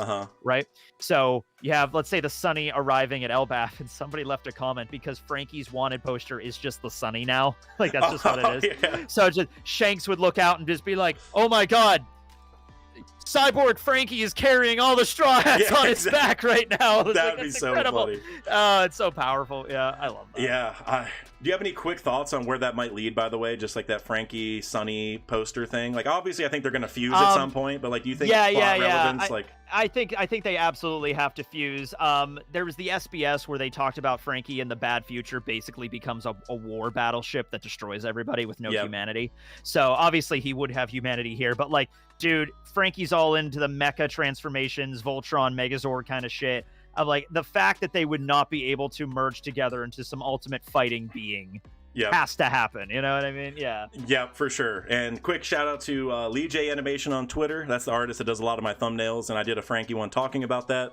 And obviously I'm a little biased, but that's probably like my favorite Sunny mech drawing I've ever seen, the one that he did. And it's gotta be ridiculous too. It's gotta be Franky going into the Shogun, and then the Shogun going into the Sunny, and then the Sunny transforming. I want it to be where he gets into the Shogun, and then the Shogun does docking with the Sunny. Like, you know, the Sunny has different docks. I want it to like break up into different pieces, basically. Yeah, it's like kind of like the Hulkbuster armor that Iron Man did. You know, he's in the Iron Man armor and goes into even the bigger armor. I'm like, yes, that's what I want to see. But all right, I know we're at 3:17, and it's that's about. I should probably get going. So first off, I want to say thank you, Teching, and thank you everyone else in the chat for being so generous. I mean, even with just your time to be here and all the awesome chats, I wish I could have gotten to even more of them. But you guys were so generous with the super chats that kept me busy quite a bit. So I just want to give a big thank you. That's amazing. And Teching, do you have any final words for us? Everything is possible. Everything, everywhere, all at once is possible. And wait, and geography is everything. And geography is everything. Hashtag not a furry. Should have gone Bonkai. Barry for life. I don't know. I have a lot of catchphrases. Yeah, teching tumble. Teching tumble. I can do that. Hold on a second. We get a teching tumble. Let me pull a thing out. Yeah, hold on. All right. Guys, this is a special moment. Here we go. I don't know how much. Hold on. Let me move the chair. Yeah, there we go. Yeah. Here we go. Okay. Checking tumble. There we go. Look at that. Thank you. Hey. Hey, no. Thank you, man. I'm almost 30, man. I'm getting old. I can't keep doing these. Same here, man. Same here. Yep. We're probably honestly the same age. I'm gonna be 30 on Monday. So. Oh, okay. Well, 30 in 6 months. So. There you go. All right. So, oh God, now I'm really old. Yeah, but hey, no, but you know what? The age doesn't matter. What matters is we're still here. We're still here making One Piece videos. And we'll do it for 30 more years if we have to. Dude, I really honestly wish I could just do this the rest of my life. I really hope I can. Yeah, I talk about that with a lot of other creators, like branching out into new things. So like, just because it is going to end eventually. We don't want it to. But the franchise is so big, there's still going to be movies, there's still going to be manga, there's still going to be anime. I just hope it continues the popularity as it goes to those other versions. I agree, you know? and I know we have to end it, but I guess I'll just say this real quick. I would love to get a movie on how Roger got all of his crewmates, a movie just literally on the Void Century, a movie on Joy Boy's whole life and how he met everybody. Like the expanded universe is insane. I wouldn't be surprised if Oda was already working on projects like that, in the background. You know what I mean? Yeah. And it doesn't even need to be two-piece, like with Luffy's kids. No, it doesn't need to be. Everything in the past. I don't want that. Everything in the past. I don't want that. Yeah. Stuff that's already happened. Show me that. I'm good. Yes, show me Nolan's. Show me a bunch of Nolan's adventures. Yes. That's one of my favorite characters. Show me how Roger's journey or whatever. Pick any character, really. I don't get a story about Eneru, a 10-episode story about Eneru. Fine, I'll take it. I would love it. Yeah. Or like how each of the warlords became a warlord. Yes. There's so many things. Oh, and Oda knows this. So like you were saying, I have faith that even once the main story is done, we'll have a lot. And I just want to shout this out too. I just saw a chat from Marshall D. Preach, who said Toph from Avatar is the best female character ever created. I might agree with that. Toph is amazing. Toph was my favorite character in Avatar. Yeah. So I agree with that 100%. I remember when Toph got it, like, I watched it like about a year ago through, like I binged it because I was like, man, I know I watched it all, but like I don't remember everything. I'm just gonna rewatch it. And I remember right when Toph got it, I was like, man, I don't remember this character being this good. Like, she's awesome. I was so young at the time. Like now I can appreciate it. So she's badass. I love her. I love Toph. Amazing. But all right, everyone. Okay. Something else? I don't know if you're gonna say something. No, I'm done. Okay. Yeah, no, we're good. All right, everyone. Thank you so much for your generosity. Thank you so much for being here. We'll definitely be doing this again. Obviously, we're on a break week, so next Saturday, 8 days from now, I'm going to be doing a group collab with The Last Arc. If you guys are familiar with The Last Arc, we've had some people on here before from The Last Arc. They're a group of creators that kind of pool their content together or help people make videos who don't normally make videos. So Den Kushi will be here, Elids, 3-Day will be here also. I know you guys probably remember 3-Day, one of the mods, so she will also be on there. So it'll be a fun stream, a lot of new faces, so be looking forward to that next Saturday. But yeah, Teching, thank you so much for your time, man. I really appreciate it. Nice to be here. Thanks, Dad.